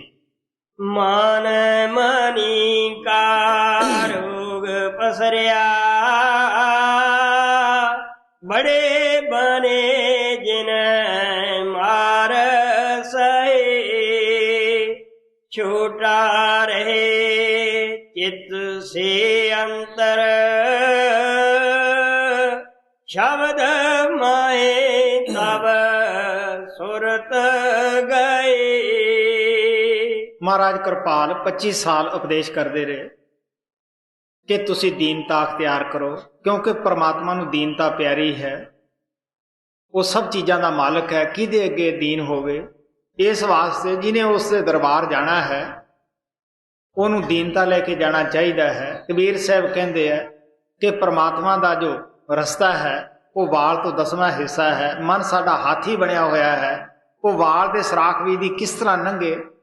ਇਸ ਵਾਸਤੇ ਆ ਪਿਆਰ ਦੇ ਨਾਲ ਸਮਝਾਉਂਦੇ ਹੈ ਛੋਟਾ ਰਹੇ ਚਿੱਤ ਸੇ ਅੰਤਰ, ਕਿ ਸਾਨੂੰ ਦਿਲ ਦੇ ਵਿੱਚ ਆਪਦੇ ਦੀਨਤਾ ਅਖਤਿਆਰ ਕਰਨੀ ਚਾਹੀਦੀ ਹੈ। ਤਾਂ ਹੀ ਸਾਡੀ ਸੁਰਤ ਜਿਹੜੀ ਹੈ, ਆਤਮਾ ਜਿਹੜੀ ਹੈ, ਉਹ ਸ਼ਬਦ ਦੇ ਨਾਲ ਜੁੜੇਗੀ ਔਰ ਪਰਮਾਤਮਾ ਆਪਣੇ ਘਰ ਵਿੱਚ ਬੂਹਾ ਖੋਲੇਗਾ। ਮਹਾਰਾਜ ਸਾਵਣ ਸਿੰਘ ਬੜੀ ਇੱਕ ਸੁੰਦਰ ਮਿਸਾਲ ਦੇ ਕੇ ਸਮਝਾਉਂਦੇ ਹੁੰਦੇ ਸੀਗੇ ਕਿ ਸੁਥਰਾ ਫਕੀਰ ਗੁਰੂ ਹਰਗੋਬਿੰਦ ਦੇ ਵਕਤ ਪੈਦਾ ਹੋਇਆ, ਗੁਰੂ ਗੋਬਿੰਦ ਤੱਕ ਉਹ ਰਿਹਾ, ਕਈ ਗੁਰੂਆਂ ਦੇ ਉਹਨੇ ਦਰਸ਼ਨ ਕੀਤੇ। ਉਹ ਬੜਾ ਹਾਸ ਰਸ ਦਾ ਫਕੀਰ ਸੀਗਾ। ਉਹਨੇ ਕਿਸੇ ਨੂੰ ਪੁੱਛਿਆ ਕਿ ਮਕਾਨ ਮਜ਼ਬੂਤ ਕਿਸ ਤਰ੍ਹਾਂ ਹੁੰਦਾ ਹੈ। ਉਹ ਕਹਿਣ ਲੱਗਿਆ ਕਿ ਮਕਾਨ ਦੇ ਅੰਦਰ ਅਗਰ ਥੰਮ ਲਾ ਦਈਏ ਤਾਂ ਮਕਾਨ ਮਜ਼ਬੂਤ ਹੋ ਜਾਂਦਾ ਹੈ। ਉਹ ਇੱਕ ਸਾਈਡ 'ਚ ਥੰਮ ਲਾਉਣ ਲੱਗਿਆ, ਸਾਰਾ ਮਕਾਨ ਹੀ ਥੰਮਾਂ ਦੇ ਨਾਲ ਭਰ ਦਿੱਤਾ। ਬਾਰਿਸ਼ ਹੋਈ, ਸਰਦੀ ਪੈ ਰਹੀ ਸੀ। ਕਿਸੇ ਆਦਮੀ ਨੇ ਕਿਹਾ ਕਿ ਤੂੰ ਬਾਹਰ ਖੜਾ ਹੈ, ਪਾਲੇ ਮਰ ਰਿਹਾ ਹੈ, ਤੂੰ ਅੰਦਰ ਹੋ ਜਾ। ਉਹ ਕਹਿਣ ਲੱਗਾ ਵੀ ਅੰਦਰ ਜਗ੍ਹਾ ਹੁੰਦੀ ਤਾਂ ਮੈਂ ਥੰਮ ਹੋਰ ਨਾ ਲਾ ਦਿੰਦਾ। ਇਹੀ ਹਾਲਤ ਸਾਡੀ ਹੈ। ਜਦੋਂ ਸਾਡਾ ਮੈਂ ਮੇਰੀ ਨਾਲ ਦੁਨੀਆ ਦੇ ਮਾਨ ਵਡਿਆਈ ਨਾਲ ਅੰਦਰ ਭਰਿਆ ਹੋਇਆ ਹੈ, ਉਹ ਪਰਮਾਤਮਾ ਕਿੱਥੇ ਆ ਕੇ ਬੈਠੇ। ਪਰਮਾਤਮਾ ਨੂੰ ਬਿਠਾਉਣਾ ਹੈ, ਉਹਦੇ ਵਾਸਤੇ ਜਗ੍ਹਾ ਤਾਂ ਬਣਾ ਕੇ ਦੇਖੋ ਤੁਸੀਂ, ਉਹ ਜ਼ਰੂਰ ਆਏਗਾ। ਜਗ੍ਹਾ ਬਣਾਓ। ਇਸ ਵਾਸਤੇ ਆਪ ਕਹਿੰਦੇ ਆ ਸਭ ਦਾ ਆਦਰ ਦਿਲ ਦੇ ਵਿੱਚ ਰੱਖੋ। ਮੁਹੰਮਦ ਸਾਹਿਬ ਦੀ ਹਿਸਟਰੀ ਦੇ ਵਿੱਚ ਆਉਂਦਾ ਹੈ ਕਿ ਉਹਨੂੰ ਸਾਰੀ ਜ਼ਿੰਦਗੀ ਕੋਈ ਆਦਮੀ ਸਲਾਮ ਨਹੀਂ ਪਹਿਲਾਂ ਬੋਲ ਸਕਿਆ ਸੀਗਾ ਔਰ ਉਹ ਸਭ ਨੂੰ ਪਹਿਲਾਂ ਬੋਲ ਦਿੰਦੇ ਸੀਗੇ। ਇਸੇ ਤਰ੍ਹਾਂ ਸੰਤ ਮਹਾਤਮਾ ਹਮੇਸ਼ਾ ਸਾਡੇ ਅੱਗੇ ਨਿਉਂਦੇ ਕਿਉਂ ਹੈ? ਉਹ ਸਾਨੂੰ ਸਮਝਾਉਣ ਵਾਸਤੇ। ਹਾਲਾਂਕਿ ਉਹ ਕੁੱਲ ਮਾਲਕ ਹੁੰਦੇ ਹੈ, ਹਰ ਵਸਤੂ ਦੇ ਮਾਲਕ ਹੈ। ਪਰਮਾਤਮਾ ਉਹਨਾਂ ਦੇ ਪਿਆਰ ਵਿੱਚ ਉਹਨਾਂ ਦੇ ਵਸ ਹੋਇਆ ਹੁੰਦਾ ਹੈ, ਲੇਕਿਨ ਸਾਡੇ ਜੀਵਾਂ ਨੂੰ ਸਿਰਫ ਸਮਝਾਉਣ ਵਾਸਤੇ ਕਿ ਇਹ ਵੀ ਨਿਮਰਤਾ ਅਖਤਿਆਰ ਕਰ ਲੈਣ, ਦੀਨਤਾ ਅਖਤਿਆਰ ਕਰ ਲੈਣ ਜੀ। ਛੋਟਾ ਰਹੇ ਚਿਤ ਸੇ ਅੰਤਰ, ਸ਼ਬਦ ਮਾਹੇ ਤਵ ਸੁਰਤ ਗਏ। ਸ਼ਬਦ ਬਿਨਾ ਸਾਰਾ ਜਗ ਅੰਧਾ, ਬਿਨ ਸਤ ਗੁਰ ਸਭ ਪਰਮ ਮਏ। ਸਵਾਮੀ ਜੀ ਮਹਾਰਾਜ ਕਹਿੰਦੇ ਅਗਰ ਇੱਕ ਕੰਧਾ ਹੋਵੇ ਤਾਂ ਅਸੀਂ ਉਹਦਾ ਨਾਂ ਲੈ ਦਈਏ, ਇੱਕ ਸਮਾਜ ਹੋਵੇ ਉਹਦਾ ਵੀ ਨਾਂ ਲੈ ਦਈਏ। ਕਹਿੰਦੇ ਸਾਰੀ ਦੁਨੀਆ ਹੀ ਉਹ ਸ਼ਬਦ ਨਾਮ ਤੋਂ ਅੰਧੀ ਹੈ। ਤੁਲਸੀ ਸਾਹਿਬ ਵੀ ਕਹਿੰਦੇ ਹੈ ਘਟ ਮੇ ਸੂਝਤ ਨਾਹੀ ਲਾਣਤ ਐਸੀ ਜਿੰਦ, ਤੁਲਸੀ ਜਾਂ ਸੰਸਾਰ ਕੋ ਪਿਆ ਮੋਤੀਆ ਬਿੰਦ। ਗੁਰੂ ਨਾਨਕ ਸਾਹਿਬ ਕਹਿੰਦੇ ਆ ਅੰਧੇ ਸੇ ਨਾ ਆਖੀਏ ਜਿਨ ਮੁਖ ਲੋਇਣ ਨਾਹੇ, ਅੰਧੇ ਸੇ ਹੀ ਨਾਨਕਾ ਜੋ ਖਸਮੋਂ ਕੁੱਥੇ ਜਾਹੇ ਜੀ। ਸ਼ਬਦ ਬਿਨਾ ਸਾਰਾ ਜਗ ਅੰਧਾ, ਬਿਨ ਸਤਿਗੁਰ ਸਭ ਪਰਮ ਮਈ ਸ਼ਬਦ ਭੇਦ ਔਰ ਸ਼ਬਦ ਕਮਾਈ ਜਿਨ ਜਿਨ ਕੀਨੀ ਸਾਰ ਲਈ। ਸੰਤ ਇਹ ਸਾਨੂੰ ਵਿਸ਼ਵਾਸ ਨਹੀਂ ਦਿਵਾਉਂਦੇਗੇ ਕਿ ਤੁਸੀਂ ਮਰਿਆਂ ਪਿੱਛੋਂ ਪਰਮਾਤਮਾ ਨੂੰ ਮਿਲੋਗੇ ਜਾਂ ਮਰਿਆਂ ਪਿੱਛੋਂ ਜਿਸਮ ਦੇ ਅੰਦਰ ਦਾਖਲ ਹੋਵੋਗੇ। ਉਹ ਕਹਿੰਦੇ ਜਿਸਨੇ ਵੀ ਸ਼ਬਦ ਨਾਮ ਲੈ ਕੇ ਕਮਾਈ ਕੀਤੀ ਉਹ ਪਾਸ ਹੋ ਗਿਆ, ਉਹ ਜਿੰਦੇ ਜੀ ਆਪਣੇ ਘਰ ਪਹੁੰਚ ਗਿਆ। ਕਿਉਂਕਿ ਸੰਤ ਮਹਾਤਮਾ ਤਾਂ ਵੱਧ ਤੋਂ ਵੱਧ ਕੋਸ਼ਿਸ਼ ਕਰਦੇ ਆ ਕਿ ਸਾਡੇ ਜੀਵਨ ਕਾਲ ਵਿੱਚ ਹੀ ਇਹਨਾਂ ਦਾ ਕੰਮ ਬਣ ਜਾਵੇ। ਉਹ ਆਧਾਰ ਨਹੀਂ ਕਰਦੇਗੇ ਔਰ ਨਾ ਸਾਡੇ ਅੰਦਰੋਂ ਆਲਸ ਸੁਸਤੀ ਪੈਦਾ ਕਰਦੇ ਹੈ। ਮੈਂ ਕਹਿਣਾ ਹੁੰਦਾ ਕਿ ਸਤਿਗੁਰਾਂ ਨੇ ਨਾਮ ਜਪਣ ਵਾਸਤੇ ਦਿੱਤਾ, ਰੱਖਣ ਵਾਸਤੇ ਨਹੀਂ ਦਿੱਤਾਗਾ। ਇਸ ਵਾਸਤੇ ਬੁੱਲੇ ਨੇ ਕਿਹਾ ਸੀਗਾ ਕਿ ਉਹ ਪ੍ਰਭ ਸਾਡਾ ਸਖੀ ਹੈ, ਅਸੀਂ ਸੇਵਾ ਕਰੀਓ ਸੂਮ। ਉਹ ਦੇਣੇ ਵਾਲਾ ਤਾਂ ਸਖੀ ਹੈ, ਬੂਆ ਖੋਲਣੇ ਵਾਲਾ ਸਖੀ ਹੈ, ਲੇਕਿਨ ਅਸੀਂ ਭਜਨ ਕਰਨ ਕਰੀਓ ਸੂਮ ਹੋਏ ਬੈਠੇ हैं। ਇਸ ਵਾਸਤੇ ਆਪ ਪਿਆਰ ਨਾਲ ਕਹਿੰਦੇ ਹੈ ਸ਼ਬਦ ਭੇਦ ਔਰ ਸ਼ਬਦ ਕਮਾਈ। ਜਿਨ੍ਹਾਂ ਨੇ ਸ਼ਬਦ ਭੇਦ ਲੈ ਕੇ ਤਨ ਮਨ ਧਨ ਦੇ ਨਾਲ ਆਪਣੀ ਕਮਾਈ ਕੀਤੀ, ਜੋ ਗੁਰੂ ਨੇ ਕਿਹਾ ਉਸ ਦੇ ਉੱਤੇ ਚੱਲੇ, ਉਹਨਾਂ ਨੇ ਕਾਮਯਾਬੀ ਇਖਤਿਆਰ ਕਰ ਲਈ ਹੈ ਔਰ ਉਹ ਆਪਣੇ ਘਰ ਪਹੁੰਚ ਗਏ ਹੈ। ਮੈਂ ਦੱਸਦਾ ਹੁੰਦਾ ਹੈ ਕਿ ਜਿਸਨੇ ਵੀ ਅੱਜ ਤੱਕ ਕਮਾਈ ਕੀਤੀ, ਮਾਲਕ ਦੇ ਦਰਬਾਰ ਪਹੁੰਚਿਆ, ਉਸਨੇ ਸੰਤ ਮਤ ਨੂੰ ਝੁਠਲਾਇਆ ਨਹੀਂ, ਬਲਕਿ ਅਗਵਾਹੀ ਦਿੱਤੀ ਕਿ ਜੋ ਕੁਝ ਗੁਰੂ ਦੇਵ ਕਹਿੰਦੇ ਆ ਉਹ ਸਹੀ ਹੈ ਜੀ। ਸ਼ਬਦ ਭੇਦ ਔਰ ਸ਼ਬਦ ਕਮਾਈ ਜਿਨ ਜਿਨ ਕੀਨੀ ਸਾਰ ਲਈ ਸ਼ਬਦ ਰਤਾ ਸਤਿਗੁਰੂ ਪਹਿਚਾਨੋ ਹਮ ਇਹ ਪੂਰਾ ਪਤਾ ਦਏ। ਹੁਣ ਆਪ ਪਿਆਰ ਦੇ ਨਾਲ ਕਹਿੰਦੇ ਹੈ ਕਿ ਗੁਰੂ ਜੋ ਸ਼ਬਦ ਸਰੂਪੀ ਸ਼ਬਦ ਅਭਿਆਸੀ ਹੈ। ਮੈਂ ਦੱਸਦਾ ਹੁੰਦਾ ਕਿਸੇ ਸੰਤ ਕੋਲੇ ਜਾਣ ਤੋਂ ਪਹਿਲਾਂ ਸਭ ਤੋਂ ਪਹਿਲਾਂ ਅਸੀਂ ਦੇਖਣਾ ਹੈ ਕਿ ਉਸਨੇ 10-20 ਸਾਲ ਕੋਈ ਕਮਾਈ ਕੀਤੀ ਹੈ, ਕੋਈ ਕੁਰਬਾਨੀ ਕੀਤੀ ਹੈ। ਮਹਾਰਾਜ ਸਾਵਣ ਸਿੰਘ ਦਾ ਜੀਵਨ ਪੜ੍ਹ ਕੇ ਦੇਖੋ, ਕਈ ਦਿਨ ਅੰਦਰੋਂ ਨਹੀਂ ਨਿਕਲਦੇ ਸਨ, ਕਿਸ ਤਰ੍ਹਾਂ ਉਹ ਰਾਤ ਨੂੰ ਖੜ ਕੇ ਅਭਿਆਸ ਕਰਦੇ ਸਨ। ਬਾਬਾ ਜੈਮਲ ਸਿੰਘ ਦਾ ਤੁਸੀਂ ਅਭਿਆਸ ਈਸ਼ੀ ਪੜ੍ਹੀ ਹੈ ਕਿ ਕਿੰਨਾ ਉਹ ਅਭਿਆਸ ਕਰਦੇ ਹੁੰਦੇ ਸਨ। ਇਸੇ ਤਰ੍ਹਾਂ ਮਹਾਰਾਜ ਕਿਰਪਾਲ ਗੂੰਗੇ ਪਹਿਲਵਾਨ ਦੀ ਮਿਸਾਲ ਦਿੰਦੇ ਹੁੰਦੇ ਸਨ ਕਿ ਉਹ ਹਿੰਦੁਸਤਾਨ 'ਚ ਕਿਉਂ ਮਸ਼ਹੂਰ ਹੋਇਆ। ਉਹ ਰਾਤ ਨੂੰ ਜਾ ਕੇ ਕਸਰਤ ਕਰਦਾ ਹੁੰਦਾ ਸੀਗਾ। ਇਸੇ ਤਰ੍ਹਾਂ ਉਹਨਾਂ ਨੇ ਕਿਤਨਾ ਸ਼ਬਦ ਨਾਮ ਦਾ ਅਭਿਆਸ ਕੀਤਾ। ਔਰ ਜਿਹੜੇ ਲੋਕ ਭਜਨ ਅਭਿਆਸ ਤਾਂ ਕਰਦੇ ਨਹੀਂਗੇ ਔਰ ਅਸੀਂ ਉਹਨਾਂ ਤੋਂ ਨਾਮ ਪ੍ਰਾਪਤ ਕਰਦੇ ਹਾਂ ਜਾਂ ਉਹ ਦਿੰਦੇ ਹੈ, ਤੁਸੀਂ ਸੋਚ ਕੇ ਦੇਖ ਲਓ, ਇਹ ਉਹਨਾਂ ਦਾ ਕਸੂਰ ਨਹੀਂ, ਇਹ ਸਾਡੀ ਤਹਿਕੀਕਾਤ ਦਾ ਕਸੂਰ ਹੁੰਦਾ ਹੈ। ਸਭ ਤੋਂ ਪਹਿਲਾਂ ਜਾਣ ਤੋਂ ਪਹਿਲਾਂ ਅਸੀਂ ਦੇਖਣਾ ਹੈ ਕਿ ਇਹਨੇ ਕਦੇ ਕਮਾਈ ਕੀਤੀ ਹੈ, ਰਾਤ ਜਾਗਿਆ, ਮਿਹਨਤ ਕੀਤੀ ਹੈ, ਕੋਈ ਕੁਰਬਾਨੀ ਵੀ ਕੀਤੀ ਆ ਕੇ ਸੰਤ ਮਤ ਦੇ ਵਿੱਚ। ਸਾਡੀ ਇਹ ਹਾਲਤ ਹੈ। ਗੁਰੂ ਨਾਨਕ ਸਾਹਿਬ ਕਹਿੰਦੇ ਚੂਹਾ ਖੱਡ ਨਾ ਮਾਵੇ ਤਿੱਕਲ ਬੱਧਾ ਛੱਜ। ਆਪ ਤਾਂ ਪਰਮਾਤਮਾ ਦੇ ਦਰਬਾਰ ਪਹੁੰਚੇ ਨਹੀਂ, ਆਪ ਦੇ ਮਨ ਨੂੰ ਸ਼ਾਂਤੀ ਨਹੀਂ, ਲੋਕਾਂ ਨੂੰ ਸ਼ਾਂਤੀ ਦਾ ਉਪਦੇਸ਼ ਦਿੰਦੇ ਹੈ, ਲੋਕਾਂ ਨੂੰ ਕਹਿੰਦੇ ਆ ਤੁਸੀਂ ਕੁਰਬਾਨੀ ਕਰੋ ਕਾਮਯਾਬ ਹੋ ਜਾਓਗੇ, ਲੇਕਿਨ ਕਦੇ ਆਪ ਦੇਖੀ ਆਪ ਤਾਂ ਅਸੀਂ ਕਿਸ ਤਰ੍ਹਾਂ ਲੜਦੇ ਫਿਰਦੇ ਆ, ਝਗੜਦੇ ਫਿਰਦੇ ਆ, ਇੱਕ ਦੂਜੇ ਦੀ ਨਿੰਦਿਆ ਕਰਦੇ ਫਿਰਦੇ ਆ, ਕਦੇ ਚੌਂਕੜੀ ਮਾਰ ਕੇ ਅਭਿਆਸ ਨਹੀਂ ਕੀਤਾਗਾ। ਇਸ ਵਾਸਤੇ ਮਹਾਤਮਾ ਪਿਆਰ ਨਾਲ ਕਹਿੰਦੇ ਹੈ ਕਿ ਅਸੀਂ ਤੁਹਾਨੂੰ ਇਹ ਪੂਰਾ ਪਤਾ ਦਿੰਦੇ ਹਾਂ ਕਿ ਤੁਸੀਂ ਸ਼ਬਦ ਰਤਾ ਸ਼ਬਦ ਦੇ ਵਿੱਚ ਜਜ਼ਬ ਹੋਇਆ ਮਹਾਤਮਾ ਨੂੰ ਪਕੜੋ, ਤਦ ਹੀ ਤੁਸੀਂ ਮਾਲਕ ਦੇ ਦਰਬਾਰ ਜਾ ਸਕਦੇ ਹੋ ਜੀ। ਸ਼ਬਦ ਰਤਾ ਸਤਿਗੁਰ ਪਹਿਚਾਨੋ ਹਮ ਇਹ ਪੂਰਾ ਪਤਾ ਦਏ।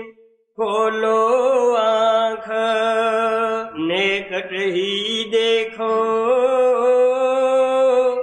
ਅਬ ਕਿਆ ਖੋਲੂੰ ਖੋਲ ਕੇ। ਹੁਣ ਆਪ ਕਹਿੰਦੇ ਆ ਐਸੇ ਮਹਾਤਮਾ ਦੇ ਕੋਲੇ ਅਸੀਂ ਜਾਂਦੇ ਆ, ਉਹ ਨਾਮ ਦਾ ਦੀਵਾ ਜਗਾ ਕੇ ਸਾਡੇ ਅੰਦਰ ਰੱਖ ਦਿੰਦੇ ਆ। ਕਹਿੰਦੇ ਅਭਿਆਸ ਕਰੋ, ਇਸ ਨੂੰ ਹੋਰ ਵਧਾਓ, ਤਰੱਕੀ ਕਰੋ। ਕਹਿੰਦੇ ਮੈਂ ਤੁਹਾਨੂੰ ਖੋਲ ਕੇ ਦੱਸ ਦਿੱਤਾ ਹੈ ਕਿ ਕਿਸ ਤਰ੍ਹਾਂ ਗੁਰੂ ਮਤ ਦੇ ਉੱਤੇ ਚੱਲਣਾ ਹੈ, ਕਿੱਥੋਂ ਗੁਰੂ ਮਤ ਸ਼ੁਰੂ ਹੁੰਦੀ ਹੈ, ਕਿਉਂ ਗੁਰੂ ਦੀ ਖੋਜ ਕਰਨੀ ਹੈ। ਕਿਉਂਕਿ ਗੁਰੂ ਤੋਂ ਬਗੈਰ ਅਸੀਂ ਪ੍ਰਮਾਤਮਾ ਦੇ ਦਰਬਾਰ ਜਾ ਹੀ ਨਹੀਂ ਸਕਦੇਗੇ। ਹਿੰਦੂ ਸ਼ਾਸਤਰਾਂ ਦੇ ਵਿੱਚ ਲਿਖਿਆ ਹੈ ਕਿ ਅਗਰ ਅਸੀਂ ਬਗੈਰ ਗੁਰੂ ਉਸ ਰਾਮ ਦੀ ਭਗਵਾਨ ਦੀ ਭਗਤੀ ਕਰਦੇ ਆ, ਉਹ ਰਾਮ ਵੀ ਅੱਗੋਂ ਠੁਕਰਾ ਦਿੰਦਾ ਹੈ। ਸੋ ਸਾਨੂੰ ਵੀ ਚਾਹੀਦਾ ਹੈ ਸੰਤਾਂ ਮਹਾਤਮਾ ਦੇ ਕਹਿਣ ਮੁਤਾਬਕ ਆਪਣੇ ਜੀਵਨ ਨੂੰ ਸਫਲ ਬਣਾਈਏ, ਇਸ ਮੌਕੇ ਤੋਂ ਫਾਇਦਾ ਉਠਾਈਏ।